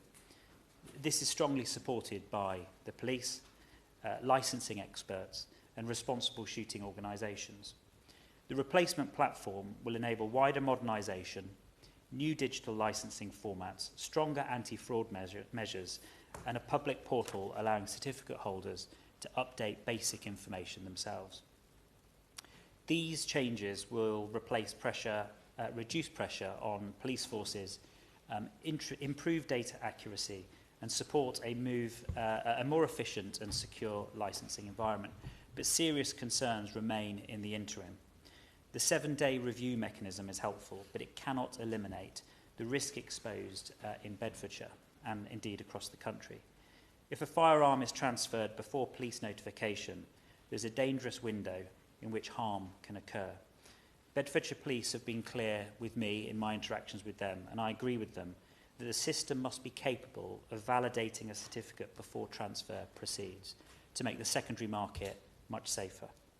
Some have suggested that the solution lies in a far more radical structural change. They want to merge the Section 2 shotgun licensing regime with a stricter Section 1 system used for rifles and higher powered firearms. I understand why people reach for a radical change in the wake of tragedy. It happens after every tragedy, and we have the strictest gun laws in the world as a result. Constituents understandably want reassurance, and they want decisive action to ensure it never happens again. But the evidence simply does not support the approach being proposed by government for all the reasons explained by members and honourable members here today. Shooting organisations and licensing specialists tell me that merging Section 1 and Section 2 would not materially improve public safety. Both regimes already require rigorous background checks, suitability assessments and medical scrutiny. But tragedies have arisen from failures in the system, outdated technology and administrative gaps, not from the distinction between certificate types. A merger would generate significant unintended consequences, increased strain on already overstretched police licensing teams, slower processing times, higher costs for responsible shotgun owners, and damage to rural economies, game management and conservation work. At the same time, I must highlight the unacceptable delays to licensing that residents and shooting organisations consistently report, delays that are particularly acute in my constituency of Mid-Bedfordshire, which falls under the Bedfordshire, Cambridgeshire, Hertfordshire Firearms Licensing Unit. This unit is now formally recognised as the worst performing in the country, with some applicants waiting up to 2 years for renewals or grants, placing livelihoods, rural businesses, conservation activity and community clubs under real pressure. I'll gladly give way. Yes. Thank the Honourable Member for giving way. One of my constituents, Martin Price, who holds both a Section 1 and a Section 2 licence, got in touch with me ahead of this debate. He's really clear that ownership is a privilege and safeguards are essential to the system, but he describes similar really significant delays and inconsistency between forces where applications are in place. So does the Honourable Member agree with me that whatever the outcome of this consultation, I think the message has been pretty consistent, though I've had to dip in and out of this debate, that improving consistency and efficiency across firearms licensing departments would be a vital step in ensuring public safety? Yeah, could I thank the Honourable Lady for that intervention, and I absolutely agree. You know, my constituents like hers want a system that works, want a system that's swift, but also a system that's safe, and I think the Honourable Lady makes some excellent points. And these delays coincide with rising licensing costs, meaning that responsible, law-abiding certificate holders are paying more while receiving a poorer service at the moment. This is not sustainable, and any reform must ensure that those who follow the law are not unfairly penalised by the overstretched system. Crucially, merging regimes would not address the real vulnerability, the absence of real-time verification. In summing up, I'd be very grateful if the Minister could please assure us that she understands the distinction and will take those views forward as she moves forward with these legislative proposals.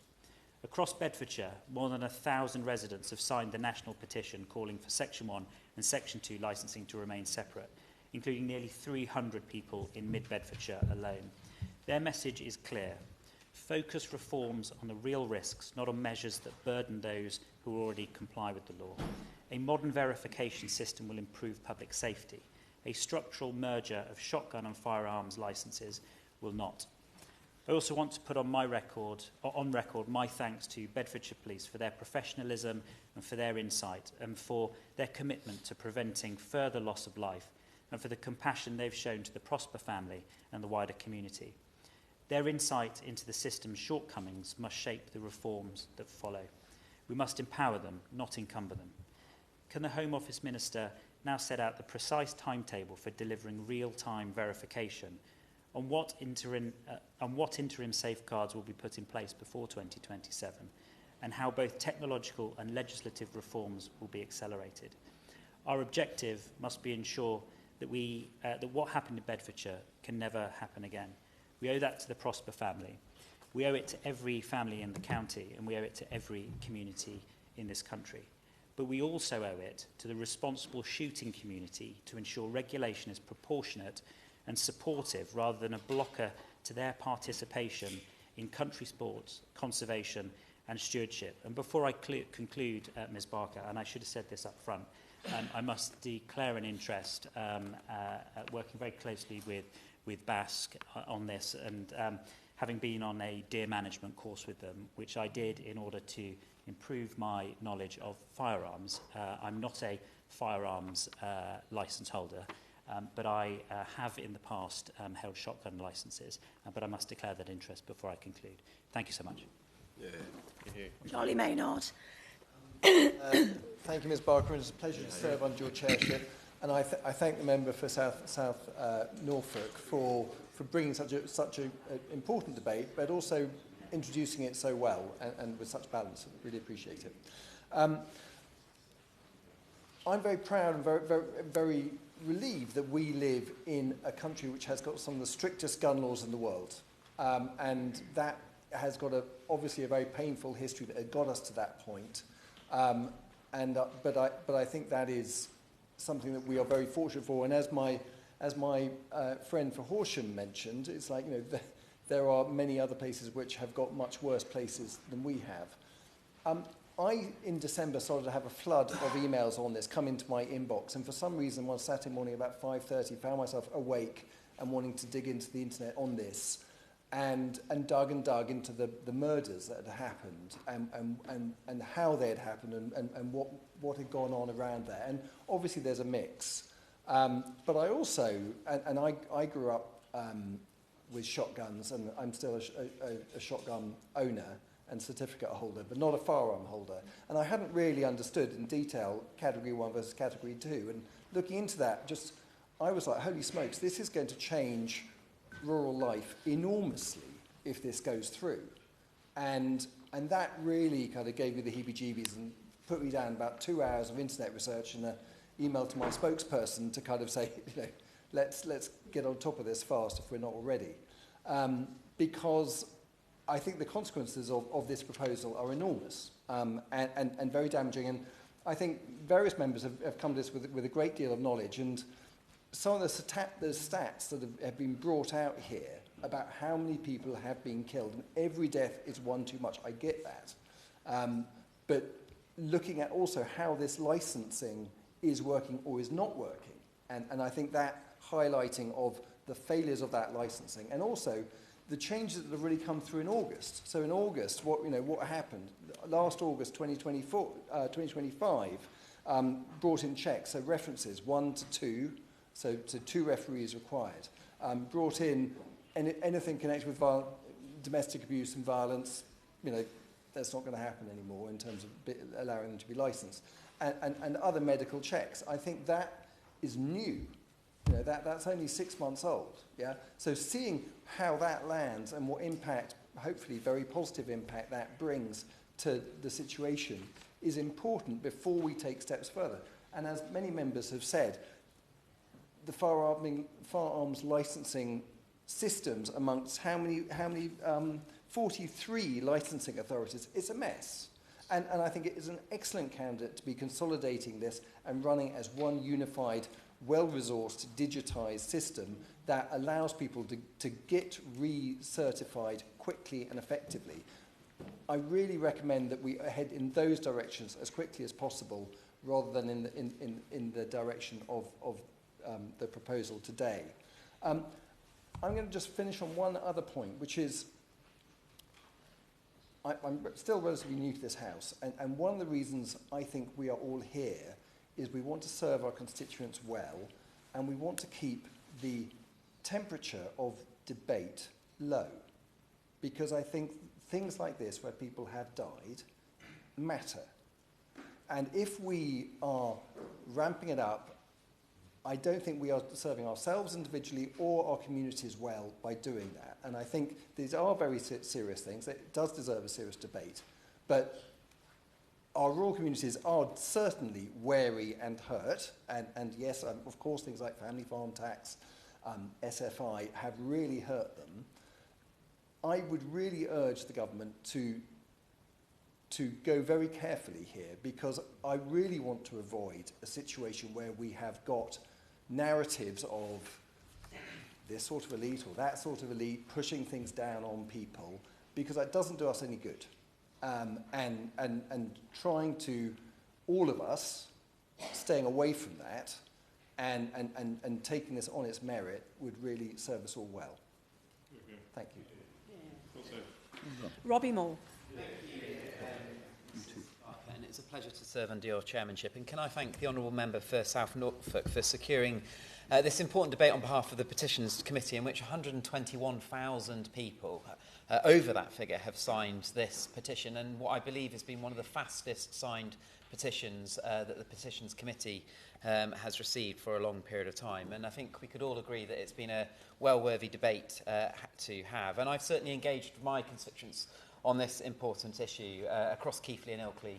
Most recently, actually, at Ilkley Rugby Club, an event that had been organised by Basque that I was kind enough to speak at. And many farmers, land managers, pest controllers, those participating in game shoots and, of course, clay pigeon shoots, turned up to express their level of concern about the government's aspiration to merge Section 2 and Section 1 under the Firearms Act 1968. And I think it is widely recognised that firearms licensing is effective at protecting public safety.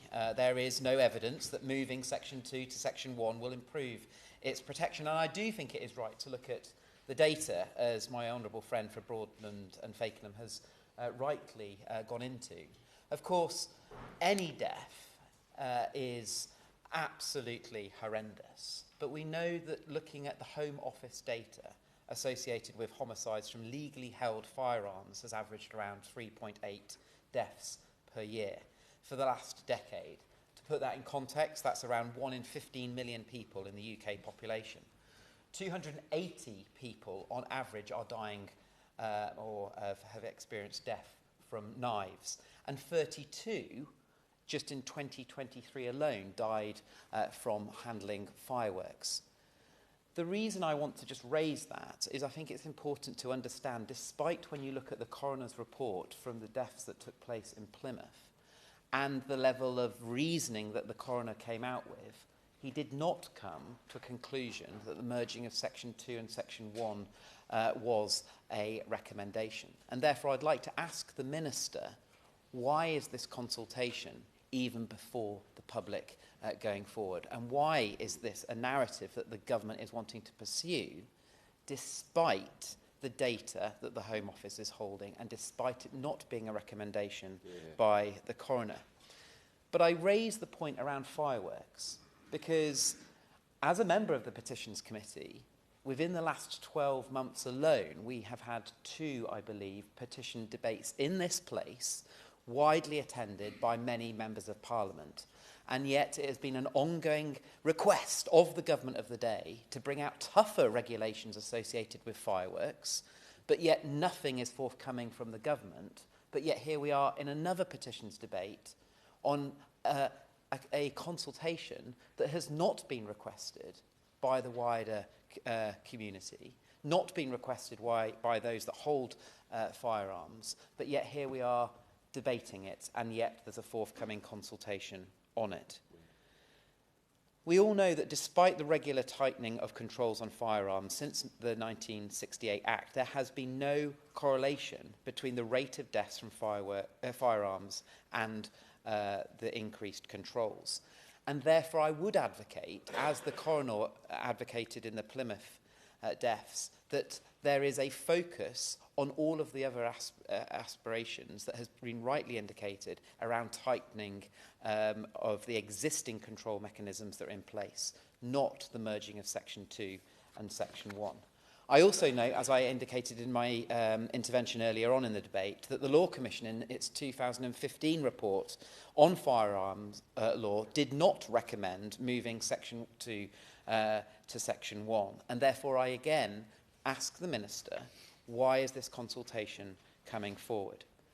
What I think is really important to look at is the inefficiency that we're all experiencing across the country at the moment to do with how firearms licensing departments are working. There are 43 licensing authorities. The vast majority are operating inefficiently. We know that a quarter of firearms licensing departments are taking more than a year to process grant applications. Some are well over 3 years, as it is at the moment, and therefore many of those that are wanting to renew their applications or seek applications in the first place are suffering delay. Processing applications under Section 1 for rifles involves more checks, more costs, and will inevitably put more burden on those 43 authorities. And therefore, why are we therefore going forward with this recommendation despite it not being requested? And then I want to look at the impacts on the wider shooting community. Shooting alone is worth £3.3 billion to the UK economy. It generates £3.9 billion to the wider economic activity and supports 67,000 jobs. And those jobs are employed from not only those with licences themselves, but our farming community, those carrying out pest control, gun shops, shooting grounds, instructors and coaches, ammunition, firearms and accelerated manufacturers, clothing, country clothing, pubs, hotels, hospitality sectors, our farms and estates, game dealers and processors, vets, feed merchants and agricultural services, event staff are all going to be negatively impacted if the government pursues its agenda that is going forward. And therefore, I do urge the government not to proceed with the narrative that it is intending to do so. And this, in my view, is actually about politics, because we've seen under this government firearms licensing costs increase by 138%. We've seen the government already ignore scientific information that was put forward to them around how our moorland is controlled. We're bringing out the banning of controlled burning of heather on moorland despite scientific evidence coming forward to them. We've seen an attack by this government on other country pursuits, and we've seen the family farm tax and other negative impacts on our wider farming community. So I actually do think that this is a pursuit amongst our rural economy negatively by this government. And I would like to simply conclude by asking the government, why are we in this scenario?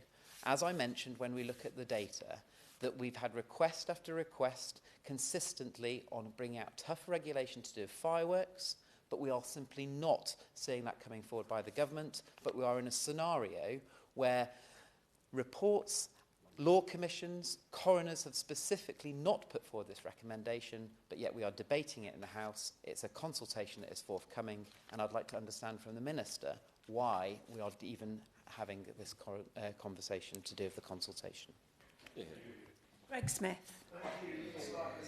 Serve under your chairmanship, and I start by drawing the House's attention to my entry in the Members' Register of Interest, in particular relation to the same deer management course my honourable friend for Mid-Bedfordshire attended, hosted by the British Association of Shooting and Conservation last December, and also for transparency say that I'm a member of the Countryside Alliance, I'm a member of BASC. Both of those memberships predated my election to this place, and I shoot myself, and I'm a shotgun certificate holder. But I haven't come to this debate, even though I am my own MP, to talk about my own passion for shooting, but on the importance that shooting has to my constituency. Some 477 constituents signed the petition we debate this afternoon. I have had many, many emails from fellow shooters in the constituency, as well as actually those considering taking up shooting, having their first go at a clay ground and applying for a shotgun certificate. And indeed, I can't put it better than my constituent Stuart, who put it to exemplify the importance of shooting to my constituency. You only need to spot the game feeders in the fields from any train passing through Buckinghamshire to see how important shooting sports are in this constituency. But of course, it's not just shooting sports that will be affected by the changes this petition is about. As others have said very eloquently throughout this debate, yes, it's shooting sports. Yes, it's the playgrounds. Yes, it's game shooting. Yes, it is also farmers. It is pest control and it is predator control. It is things like deer management. And if we didn't have deer management and those people that are willing to get a firearms licence and often get called out by the police themselves in order to deal with a deer that has perhaps been knocked over in the road and needs humanely dispatching, or indeed to stop our countryside being overrun, we would be in very great difficulty. But as my honourable friend for Keighley and Ilkley concluded his remarks with, it's that wider economic impact, not just to those that hold a shotgun certificate or a firearms licence, but it's people like David and Nikki Florent in my constituency who run, despite its name, it's in Buckinghamshire, the Oxford Gun Company in the village of Oakley, a gun shop, a shooting ground. They don't just sell shotguns and rifles and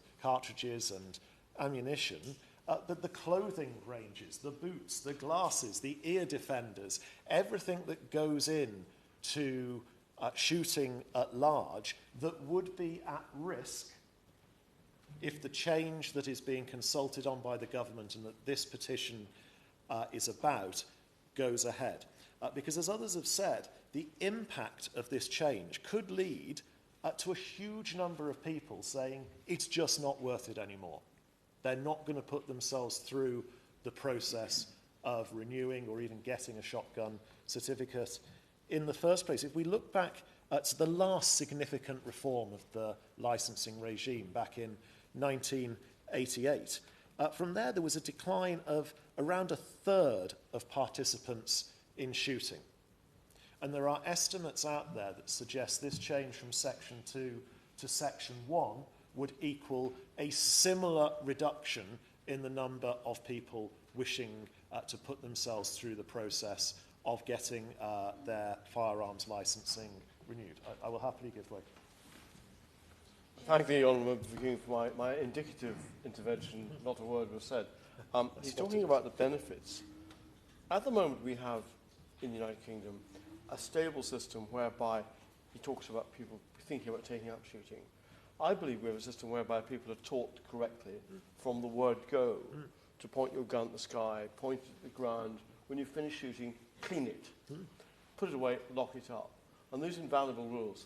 And I think it's something we should be very proud of in the United Kingdom, how well we run it. And I only have to go back to, I think, 2006 when Dick Cheney unfortunately managed to pepper somebody at a quail shoot in the United States.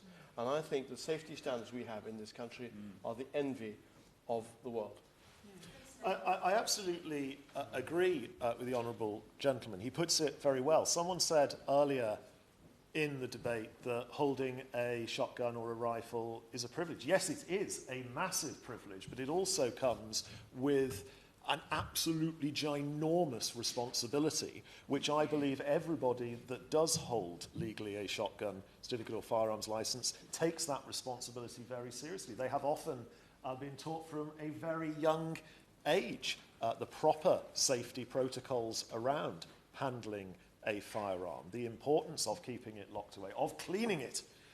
Very important, actually, for your own safety when handling a firearm, for if it's not clean, that can lead to some significant problems. And I think we should acknowledge just how seriously legitimate, legal shotgun and rifle owners, properly licensed, take their responsibilities as shotgun and rifle keepers in this country. And indeed, on this safety point, we all want a safe system. Yeah. None of us that have the privilege of owning a shotgun, or indeed those that also own rifles, I don't have a firearms license. I've never applied for one. That it is so imperative that there is a safe system that underpins that, because it protects those that do as well as those who do not. Now, my honourable friend for Broadland and Fakenham went through the statistics in considerable detail, so I won't seek to repeat them here, but I do think it is worth acknowledging that whilst our hearts go out to anyone that is affected by a tragedy at the hands of someone wielding a firearm illegitimately, whether they'd somehow cheated the system and got a certificate or not. Our hearts absolutely go out to anyone that has been a victim of such a tragedy. Those fatalities involving legally held firearms are extraordinarily rare, around 1 in 15 million annually, as others have said. Now, the significance of that I don't think anyone else has said in this debate is that falls far below the Health and Safety Executive's intervention threshold of 1 in a million. Now, that's not to say there can't be proportionate, evidence-based reforms to the licensing system. In many respects, there probably should, to tweak it and to make it safer. But what I don't see, and I don't think anybody in this debate this afternoon has advocated for, is that merging Section 2 into Section 1 would solve any problem or make anybody in our great country safer. It would bring with it considerable cost, considerable bureaucracy. I'm lucky in Thames Valley to have one of the better performing firearms licensing departments of police forces across the country. But as others have said, there are some forces who are found considerably wanting when it comes to new grants and renewal lead times. And that on the other side of that coin is the enormous financial cost to our economy. shooting worth 3.3 billion each year in its own right, generating 9.3 billion pounds worth of wider benefits. There is evidence out there. My constituent Scott believes that it could cost £1 billion a year and 20,000 jobs. There is equally evidence from the Countryside Alliance that specifically looks at alignment between Section 2 and Section 1, reducing the total value by £2.38 billion in the first year, and a loss of between 13,600 and 17,400 full-time jobs.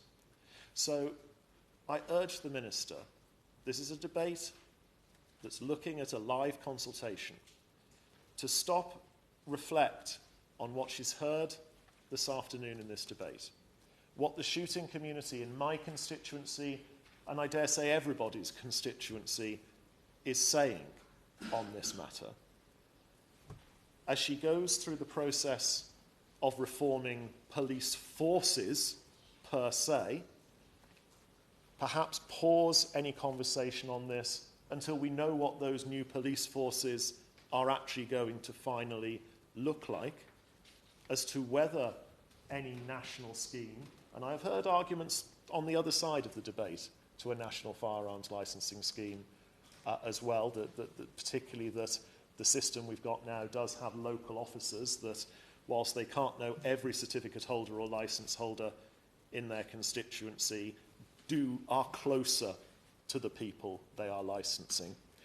But to look at the bigger picture, in a picture where we have significant change to the policing landscape, and pause, look at the evidence, and understand the potential of significant damage, both to safety and to the economic survival of this sport and wider conservation activity. And the final point I will make, Ms Barker, is that a lot has been said about this being an urban versus rural matter. And I actually don't believe it is. My constituency is entirely rural. Yes, there are many shotgun certificate holders and firearms licence holders in my constituency, playgrounds, many shoots, lots of farms.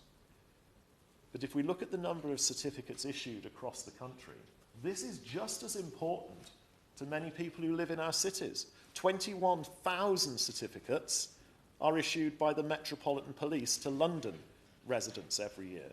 This is something that does matter to people who shoot no matter where they live. They might go to a game shoot or a playground in the countryside, but they may live in our cities, and this is far bigger than just a rural issue.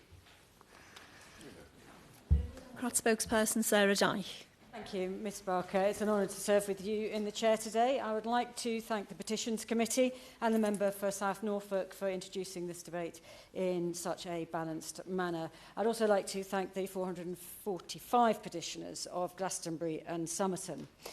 Gun controls should only be strengthened when there is a clear necessity to protect public safety. We Liberal Democrats share concerns that any changes to firearms licensing, including the reclassification of shotguns, must be evidence-based and go hand in hand with appropriate support. Currently, the Health and Safety Executive suggests that intervention is only required when the risk has reached 1 death per 1 million of the population. In the UK today, the average homicide rate using legally held firearms stands at 1 per 15 million people of the population. Now, this is not to say that any death isn't a tragedy. What it does show is that we already have one of the most robust firearms licensing systems in the world. Yet balancing responsible gun ownership with public safety and public perception is a delicate task. The Liberal Democrats stand opposed to the government's proposal, as the current evidence indicates that there is no need to merge Section 2 with Section 1 licences. Both already require rigorous and identical health and safety checks. However, the system must be sufficiently resourced, which currently it is not. This policy poses a real risk to rural communities, both culturally and economically. So I would welcome the Minister's feedback on what evidence the government holds that indicates that individuals who own more than one gun are more likely to commit more crimes, and how will these proposed changes deliver actual improvements to public safety. Mrs Barker, last week I held an informative roundtable discussion in Street in my constituency with over 20 stakeholders from the shooting industry. The key feedback from this group was that the merger is ideological and it's a solution in search of a problem. One attendee, Steve, the owner of Ivythorn Sporting in Street, which specialises in firearms, reiterated that his primary responsibility above being a gun dealer is to protect public safety. He's acutely aware of his responsibility and will only sell guns to those he deems fit with the correct paperwork. And like many gun dealers, Steve feels that he is just as effective at spotting fake licences as the licensing authorities themselves, because officers in those authorities are given very little training.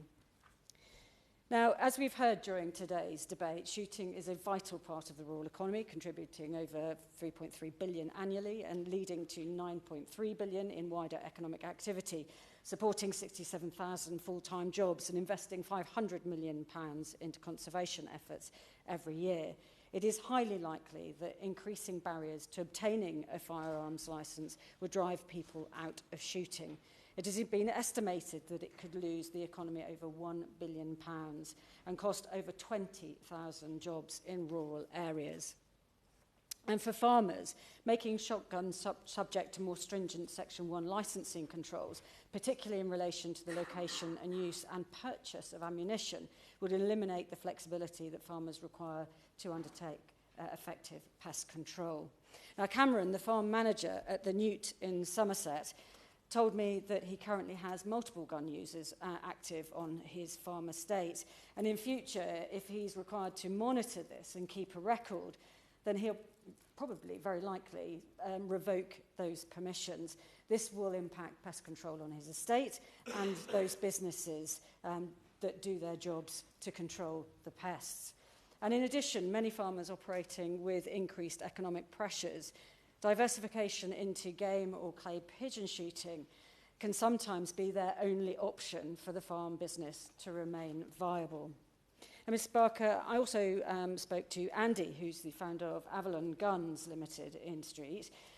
He sells thousands of shotguns and rifles every year and has built a successful business from the ground up since opening in 1983. He told me this policy would simply devastate his business and the UK gun trade because 90% of UK gun sales are shotguns, and this merger would decimate demand and force licensed gun shops across the country to close for good. Mrs Barker, while the Liberal Democrats are supportive of the government's consultation on this policy, there is much frustration across the industry as the consultation on this merger was expected before Christmas. So could the Minister provide some clarity today about when the consultation will be forthcoming and provide further details on what will be considered in their intended policy?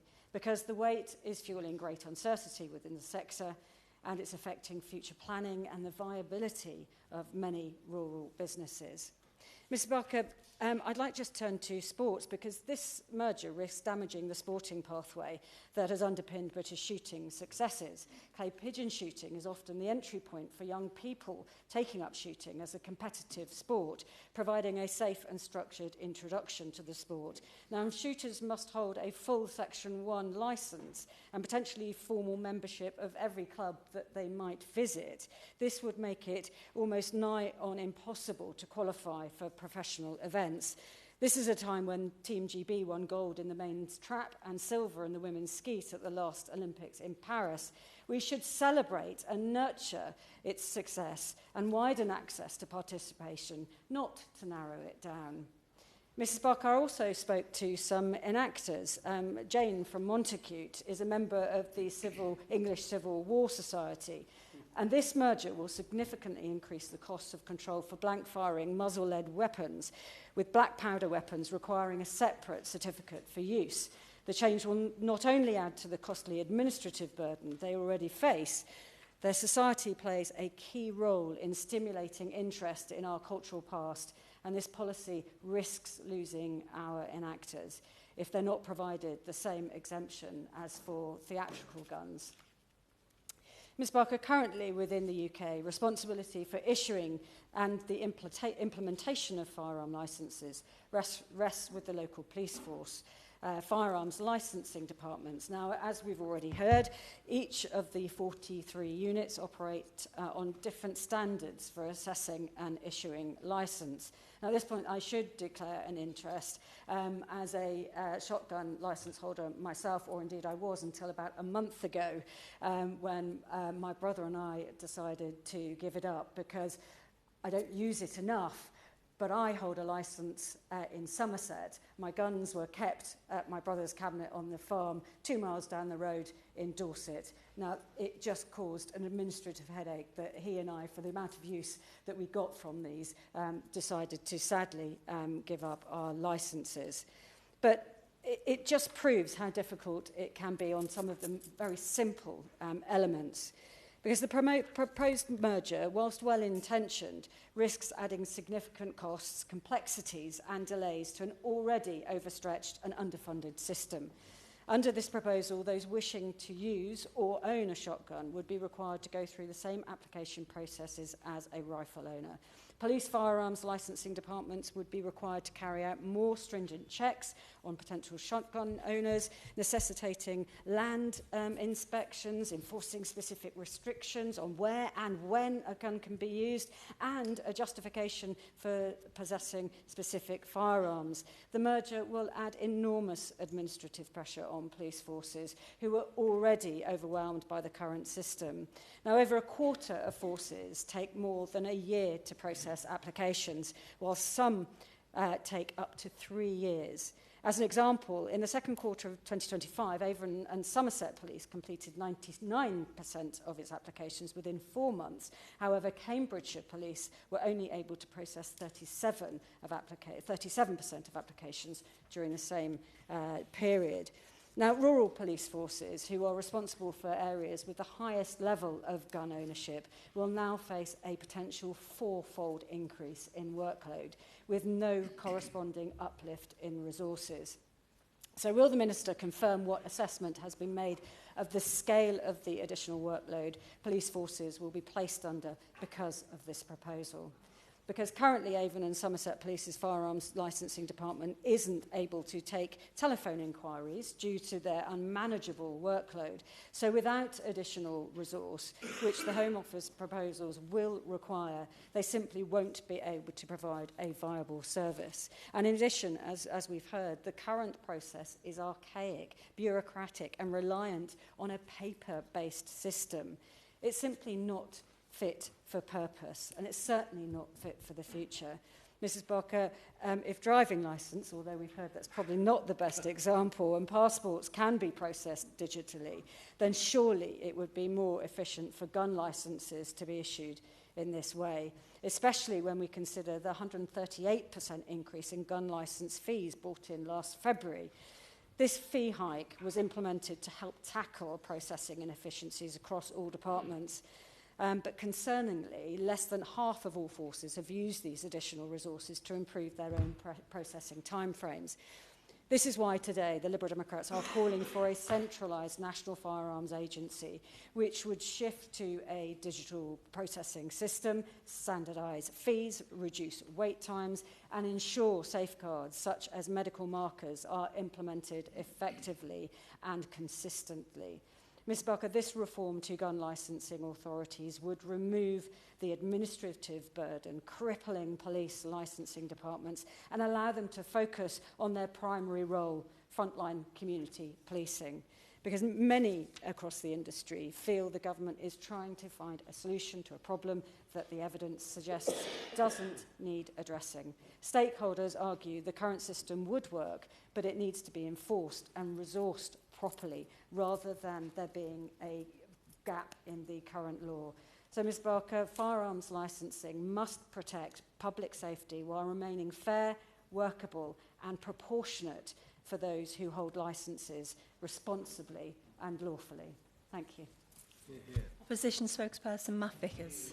Thank you, Ms Barker. It is a pleasure to serve under your chairmanship. I'd like to thank the Honourable Member for South Norfolk for so ably bringing forward this debate on behalf of the Petitions Committee, and the more than 121,000 people who signed the petition. It's clear from the turnout today and the many, many valuable points made that this is an important proposal that will have huge consequences for rural communities. I know that a number of members have been incredibly active in lobbying the government on this issue, including the member for Rutland and Melton, who, let's be honest, isn't known for being quiet, but is unable to contribute today due to her role. She's determined to make sure that the Minister knows about the impact on her constituents in the real world. Public safety must always be the first duty of any government. But when we legislate, particularly in an area as serious as firearms, we must ensure that what we do is proportionate, evidence-led and genuinely effective. If we're to change the law, we must be able to demonstrate clearly that those changes will actually make the public safer. Many such changes have been set out today, but this is not one of them.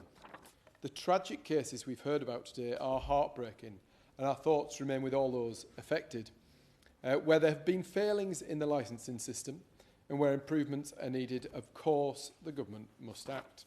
That's why the previous changes were made following incidents involving shotguns, and why the last Conservative government committed £500,000 in 2024 to support the rollout of a national training package developed by the College of Policing and the National Police Chiefs Council in an effort to strengthen firearms licensing standards. Standards matter, as the Home Office has repeatedly made clear.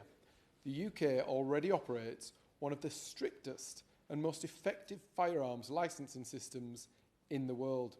Between April 24 and March 25, there were 522 homicides. Of those, 32 involved a firearm, but just 4 involved a licensed firearm. The same figure as in 23-24. Every single loss of life is a tragedy, but the data shows that licensed firearms account for a very, very small proportion of these crimes. The National Crime Agency's 2025 report confirms that firearms crimes in the UK remain among the lowest in the entire world. That's not a reason for complacency, far from it. We've seen recent reporting highlighting the growing threat of more powerful weapons being smuggled into the country. That underlines the importance of robust enforcement against illegal firearms. It does not automatically follow that additional burdens on lawful, licensed owners will address that threat. In fact, as pointed out, it perhaps illustrates better use of targeted resource. So the question before us, raised by those who signed the petition, is whether merging Section 1 and Section 2 licences would actually improve public safety, or will it simply create more cost, more delay, more bureaucracy without delivering meaningful benefit? When this policy was first announced, the government said a consultation would be published by the end of 2025. I'd be grateful if the Minister could confirm when that consultation will be published and give assurances that the voices of rural communities and shooting organisations will be properly heard.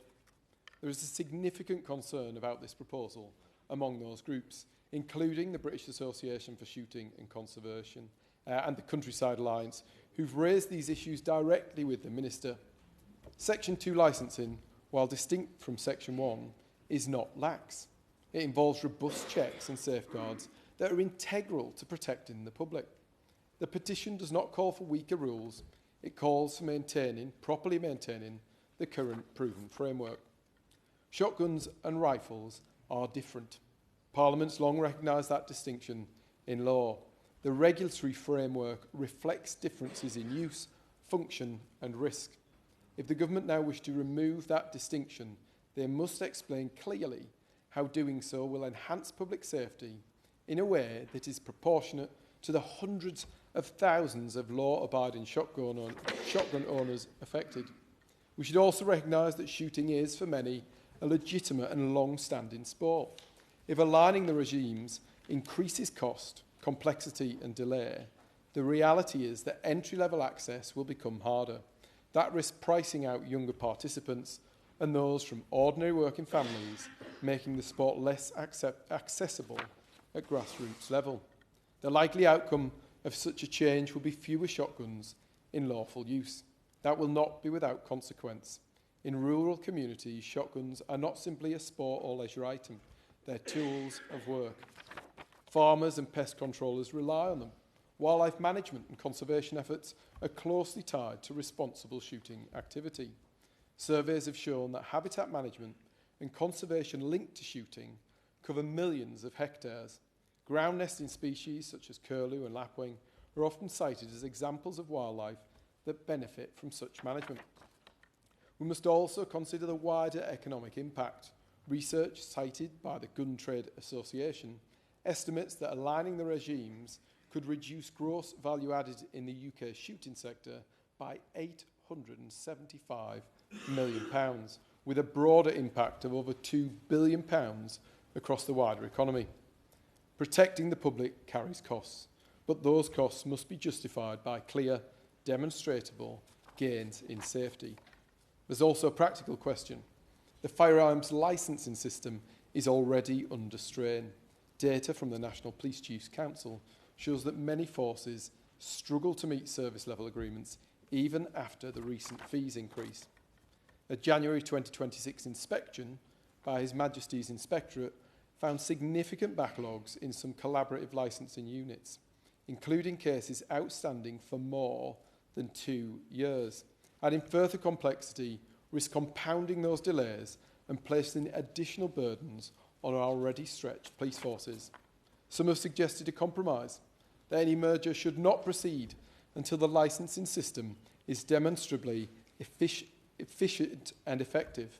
Given that the government has also floated broader reforms, including possible centralisation of firearms licensing, is there not merit in ensuring the system works properly before imposing any further structural change? I fear that moving shotguns from Section 2 into Section 1 will disproportionately impact rural communities and law-abiding citizens who use their shotguns responsibly. Our firearms legislation has helped keep Britain safe. It must remain robust. It must prevent those who pose a danger from accessing weapons, but it must also be proportionate, workable and grounded in evidence. At present, I've yet to see clear and compelling evidence that this proposed alignment would deliver any level of additional public safety that justifies the costs, the disruption and the impact on rural Britain. Public safety must be strengthened by evidence, not weakened by unnecessary and disproportionate bureaucracy.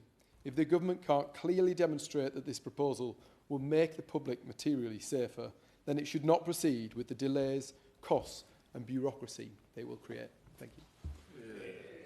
Minister Sarah Jones. Thank you, Mr Barker, and it's a pleasure to serve under your chairship. And can I thank and congratulate my honourable friend, Member for South Norfolk, for an excellent introduction to what I think has been an excellent debate. Very measured, very thoughtful, and I want to thank members from across the House for an informative and useful debate, I think, and one which I hope does justice to the number of people who signed the petition and are looking to this place and asking us rightfully questions. I think there's been a lot of points that have been made in different ways, but are actually quite similar that we've heard today, and I just wanted to reflect on those. I think the starting point is that nobody in this House is minded to get in the way of safety, to quote a member. Nobody in this place wants to do anything that will put people in more harm or that will do anything to increase the number of people who are killed through the use of firearms. And I think that is clear, and it's been very clear from everybody who has spoken. I think another point that has been made very clearly is that when looking at potential, and these are potential changes that we are looking to consult on, we need to balance quite a lot of different aspects. But firstly, the sort of basic principle of freedoms versus responsibilities and how we think about that, but also the bureaucratic burden of changing the licensing system versus the sort of economic necessity and the economic benefit that the use of shotguns that has been talked about in many different ways across this debate brings. I think that we have heard very powerful facts that have come from Basque, from the Countryside Alliance, from other places in terms of the economic benefit. I think 9.3 billion, although one person said 3.9, I think it's 9.3, in terms of the figure of the sort of wider economic benefit, and of course tens of thousands of jobs as well. So I think that sense of what's the right balance here has been a very powerful message, which I have very much heard. And I think, finally, in terms of the principles on which we can all agree, I think everybody would say that we need to think about this in terms of the sort of responsibilities and the common sense approach to this, not ideology. We need to get this. We need to get this right, and I have heard that loud and clear. Some members have talked about a perception that they've heard from their constituents about a lack of understanding of rural communities from the government. I mean, I reject that, as you would expect me to. You could look at me as an MP from Croydon and think maybe, you know, I don't know that much about shooting, and you wouldn't be wrong on that front. I have been clay pigeon shooting, but that is the extent of my knowledge. But there are some people in my constituency who have signed the petition, and of course the benefit, the huge benefit of being in my position is that I have access to a huge array of experts, colleagues from across the House, organisations and others who can help educate and inform me, and it is my business to be educated and informed on these issues, and I have learnt some things. I will give way. I thank the Minister for giving way, and I hope this 3 hours has been an informed debate that will help you shape some way forward. Just looking, without a doubt, there is going to be additional resources for police and a huge amount of costs if the two licences merge. Would you seriously look at putting that money into stopping illegal weapons on the streets and that, rather than merging these two?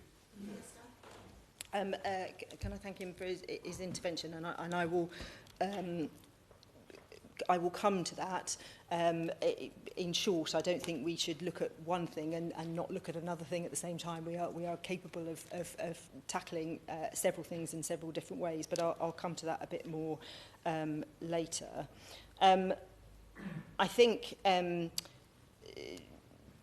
talking in terms of what we can all agree on, I think those basic principles we would all agree on, and I think another principle is that we need to avoid, in whatever we may or may not do, unintended consequences, and I've heard that loud and clear as well. And I should say that I've also had multiple conversations with MPs and colleagues and organisations on this front already, and to that end I should acknowledge Christopher Graffius, who has very sadly died after a long illness.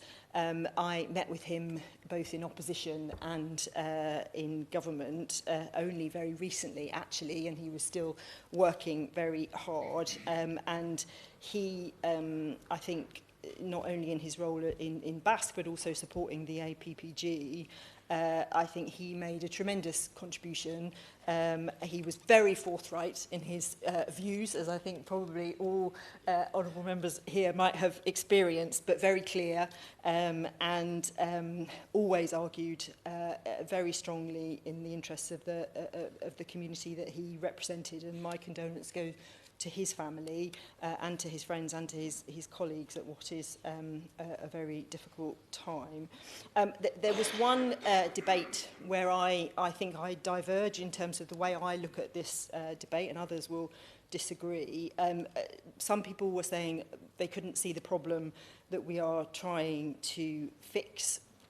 And I mean, Christopher used to give statistics to me about more people drowning in a bath than dying from the from a shotgun that has a legal, that has a licence. And I sort of understand that argument up to a point, but I also think there is something very powerful about the gravity of the situation where, well, two things. One is that we hold the power as the state to allow somebody to hold a weapon. And I think that is a different thing to trying to spend money to avoid accidents. I think we should understand the burden of that, that the state grants a licence, and that, yes, in those cases where people have been killed, they are small in number, but they are uniquely horrific, I would argue, in terms of the impact both on the immediate family and community, but also on the country. I think all of us old enough to remember Dunblane, and we're headed for the 30th anniversary. It was an enormously difficult time for that community, but for the whole country. So I think there is something slightly different about the giving of a licence and about how we think about that. Which I think we need to, the way that I approach that, that is something that gives me a sense of responsibility, I think, is what I'm saying, that we need to consider. So just a few things that I wanted to say. Firstly, this is, we are looking in due course, and I give the opposition the in due course answer, which I know is not always satisfactory, but that is the answer in terms of the consultation. We are not minded to do one thing or another through this consultation. We are listening to the evidence. We are listening to the debate. There are a degree of different things you could do, from doing nothing to completely merging Section 1 and Section 2. There are things you could do in between. Many things, actually. There's a whole raft of different interventions you could look at. And some members asked that we, for me to confirm that we would take into account the voices in the rural community, the voices that we've heard expressed today in terms of, and the urban community, as the point was made about the number of licences granted in London. And of course we will. Of course we will. And I understand the points about unintended consequences, and I understand the points about needing to have a balanced system. And that is the point of the consultation, is to try and understand those issues. Secondly, other points were made about don't do this, do that. And I sort of understand that, but surely we can do more than one thing at a time. And lots of people pointed to something that we are already beginning to think about, which is the calls for centralised licensing. Members will know that we published the white paper on police reform recently, and we are setting up a national police service. That is an opportunity to look at, do we have a national licensing system? Now, you would have to have some element, I think, of local at all times, because the visits to the home, for example, are made locally by local police, and you would need to retain that. But I think there is an interesting conversation to be had as we go through the reform process, and the opportunity of setting up a national police service to go, well, actually, is now the time to have a centralised licensing system. So that is something that I am happy to look at, and have indeed already had conversations about. Points were made about the licensing system at the moment and how slow it can be and how different it is in the 43 forces. Again, the police reform programme is looking to reduce the number of forces, and if we had a national police service, that can help us as well with training, standardising training. There is a new system of training in place at the College of Policing have introduced. I am going to go and have some of that training next week, so I can understand what it is and how good it is. But as the member for the opposition said, there is new training in place.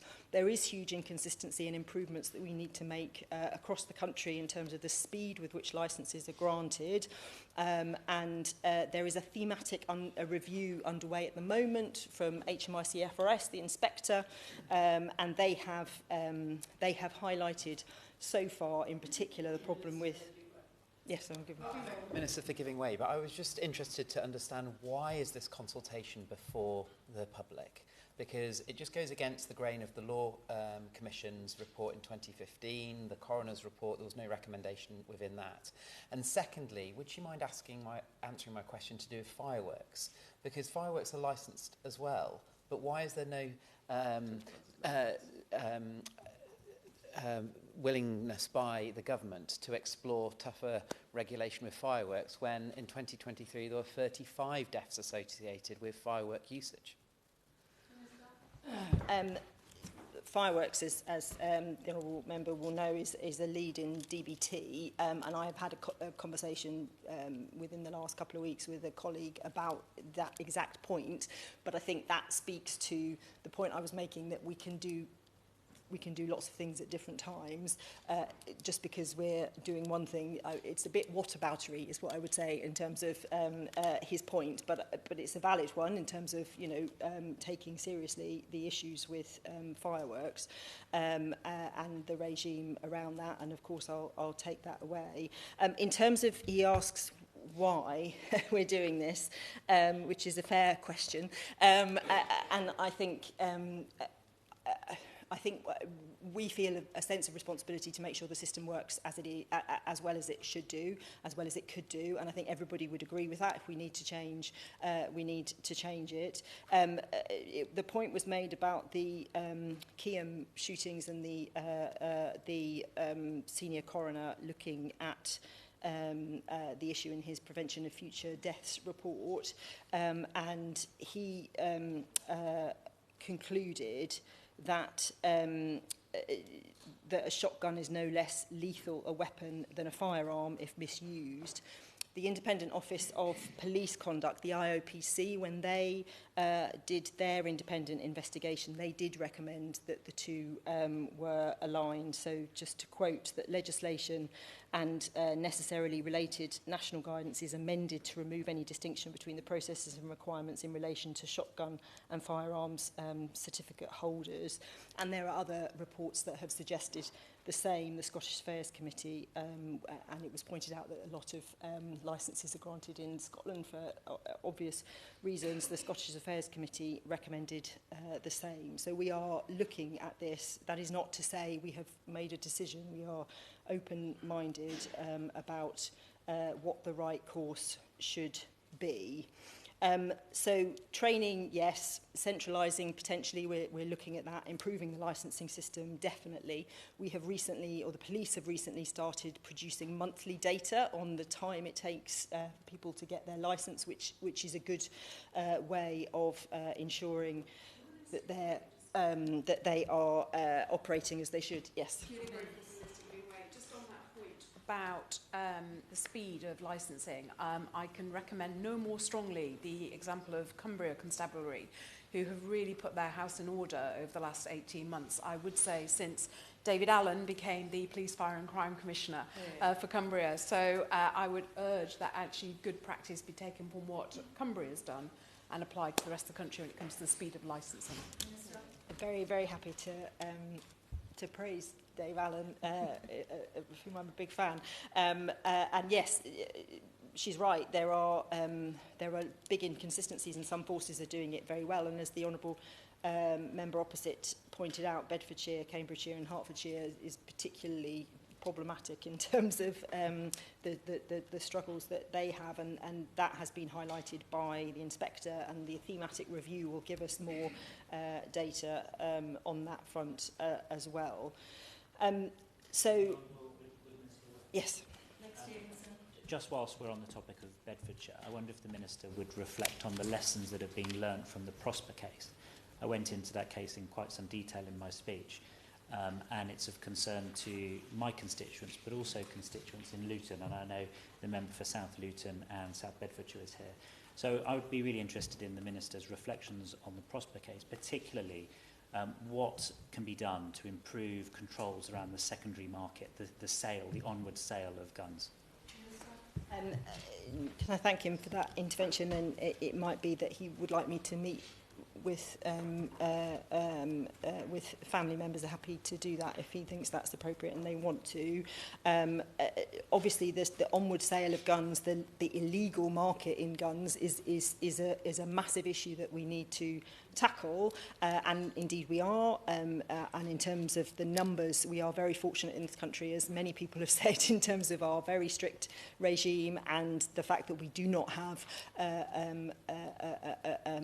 a very significant sort of gun issue, and the numbers are coming down in terms of the murders that we've seen from the use of illegal guns. But of course there is always more that we can do in this space. We work with the National Crime Agency, with Border Force and with police forces to look at these issues, and again the setting up of a national police service that can have more specialism in some of these areas will help us to do that. But if you would like me to have a meeting to learn more, I'm very happy to do that.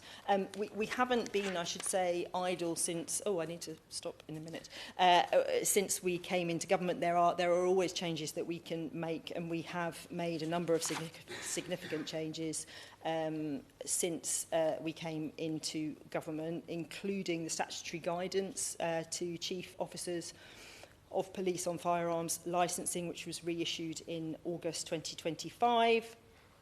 And that ensures that the police carry out robust and consistent checks on the suitability of those who hold or apply for a shotgun or firearms licence. I won't go into the other things we have done, but we have made other changes, and we're always very open to ideas. I should very briefly just say, because I do think it's important, that medical markers is really important and is already working. We will keep under review whether to mandate, but we already have a huge number, 98,000 active digital markers on patient GP records, and there were over 1,100 cases in the last year. In 2024-25, there were 1,100 cases in which the GP notified the police of a medical concern. So that is a good thing, but also it's a worrying thing that you know, there are people who have whatever it might be, mental health issues, where they obviously need support, are going to the GP, and the GP has raised that marker. So it shows how important that system is, I think, but also, you know, how careful we do need to be when we're licensing. So just to conclude, I absolutely hear and understand and will continue to learn about, and I learned about geese today that I didn't know much about, and crofting. Can't say I'm an expert, but I absolutely understand the economic benefit and the necessity and the need for the use of guns in this country. I do want to make sure we have the best regime we possibly can have, and that's why we're having this consultation. Very open to hearing more views and to learning more from honourable members, and we will publish the consultation in due course. Thank you. Wind up. Thank you, Mrs. Barker. As I say, this has been a brilliant debate, because this is usually what our constituents are crying out for. It's measured tone, it's solutions, not just mud slinging. I mean, there's going to be a fair amount of social media clips that have been thrown in here and there, but that's just the nature of the beast. But what I find is very helpful now is the member for Broadland and Fakenham always needs to have the final word. What I think is really helpful, though, is that we've got forward now pragmatic solutions to an issue that we all care about deeply, and that's the safety of our constituents and the safety of the United Kingdom. These are not just throwaway suggestions as well. These are ones that are grounded in facts and evidence that protect both the rural economy and also the lives of our rural constituents. I look forward to working closely with the Minister in the months ahead, in due course, when the review comes forward, to make sure that we can make this policy land in the best place possible.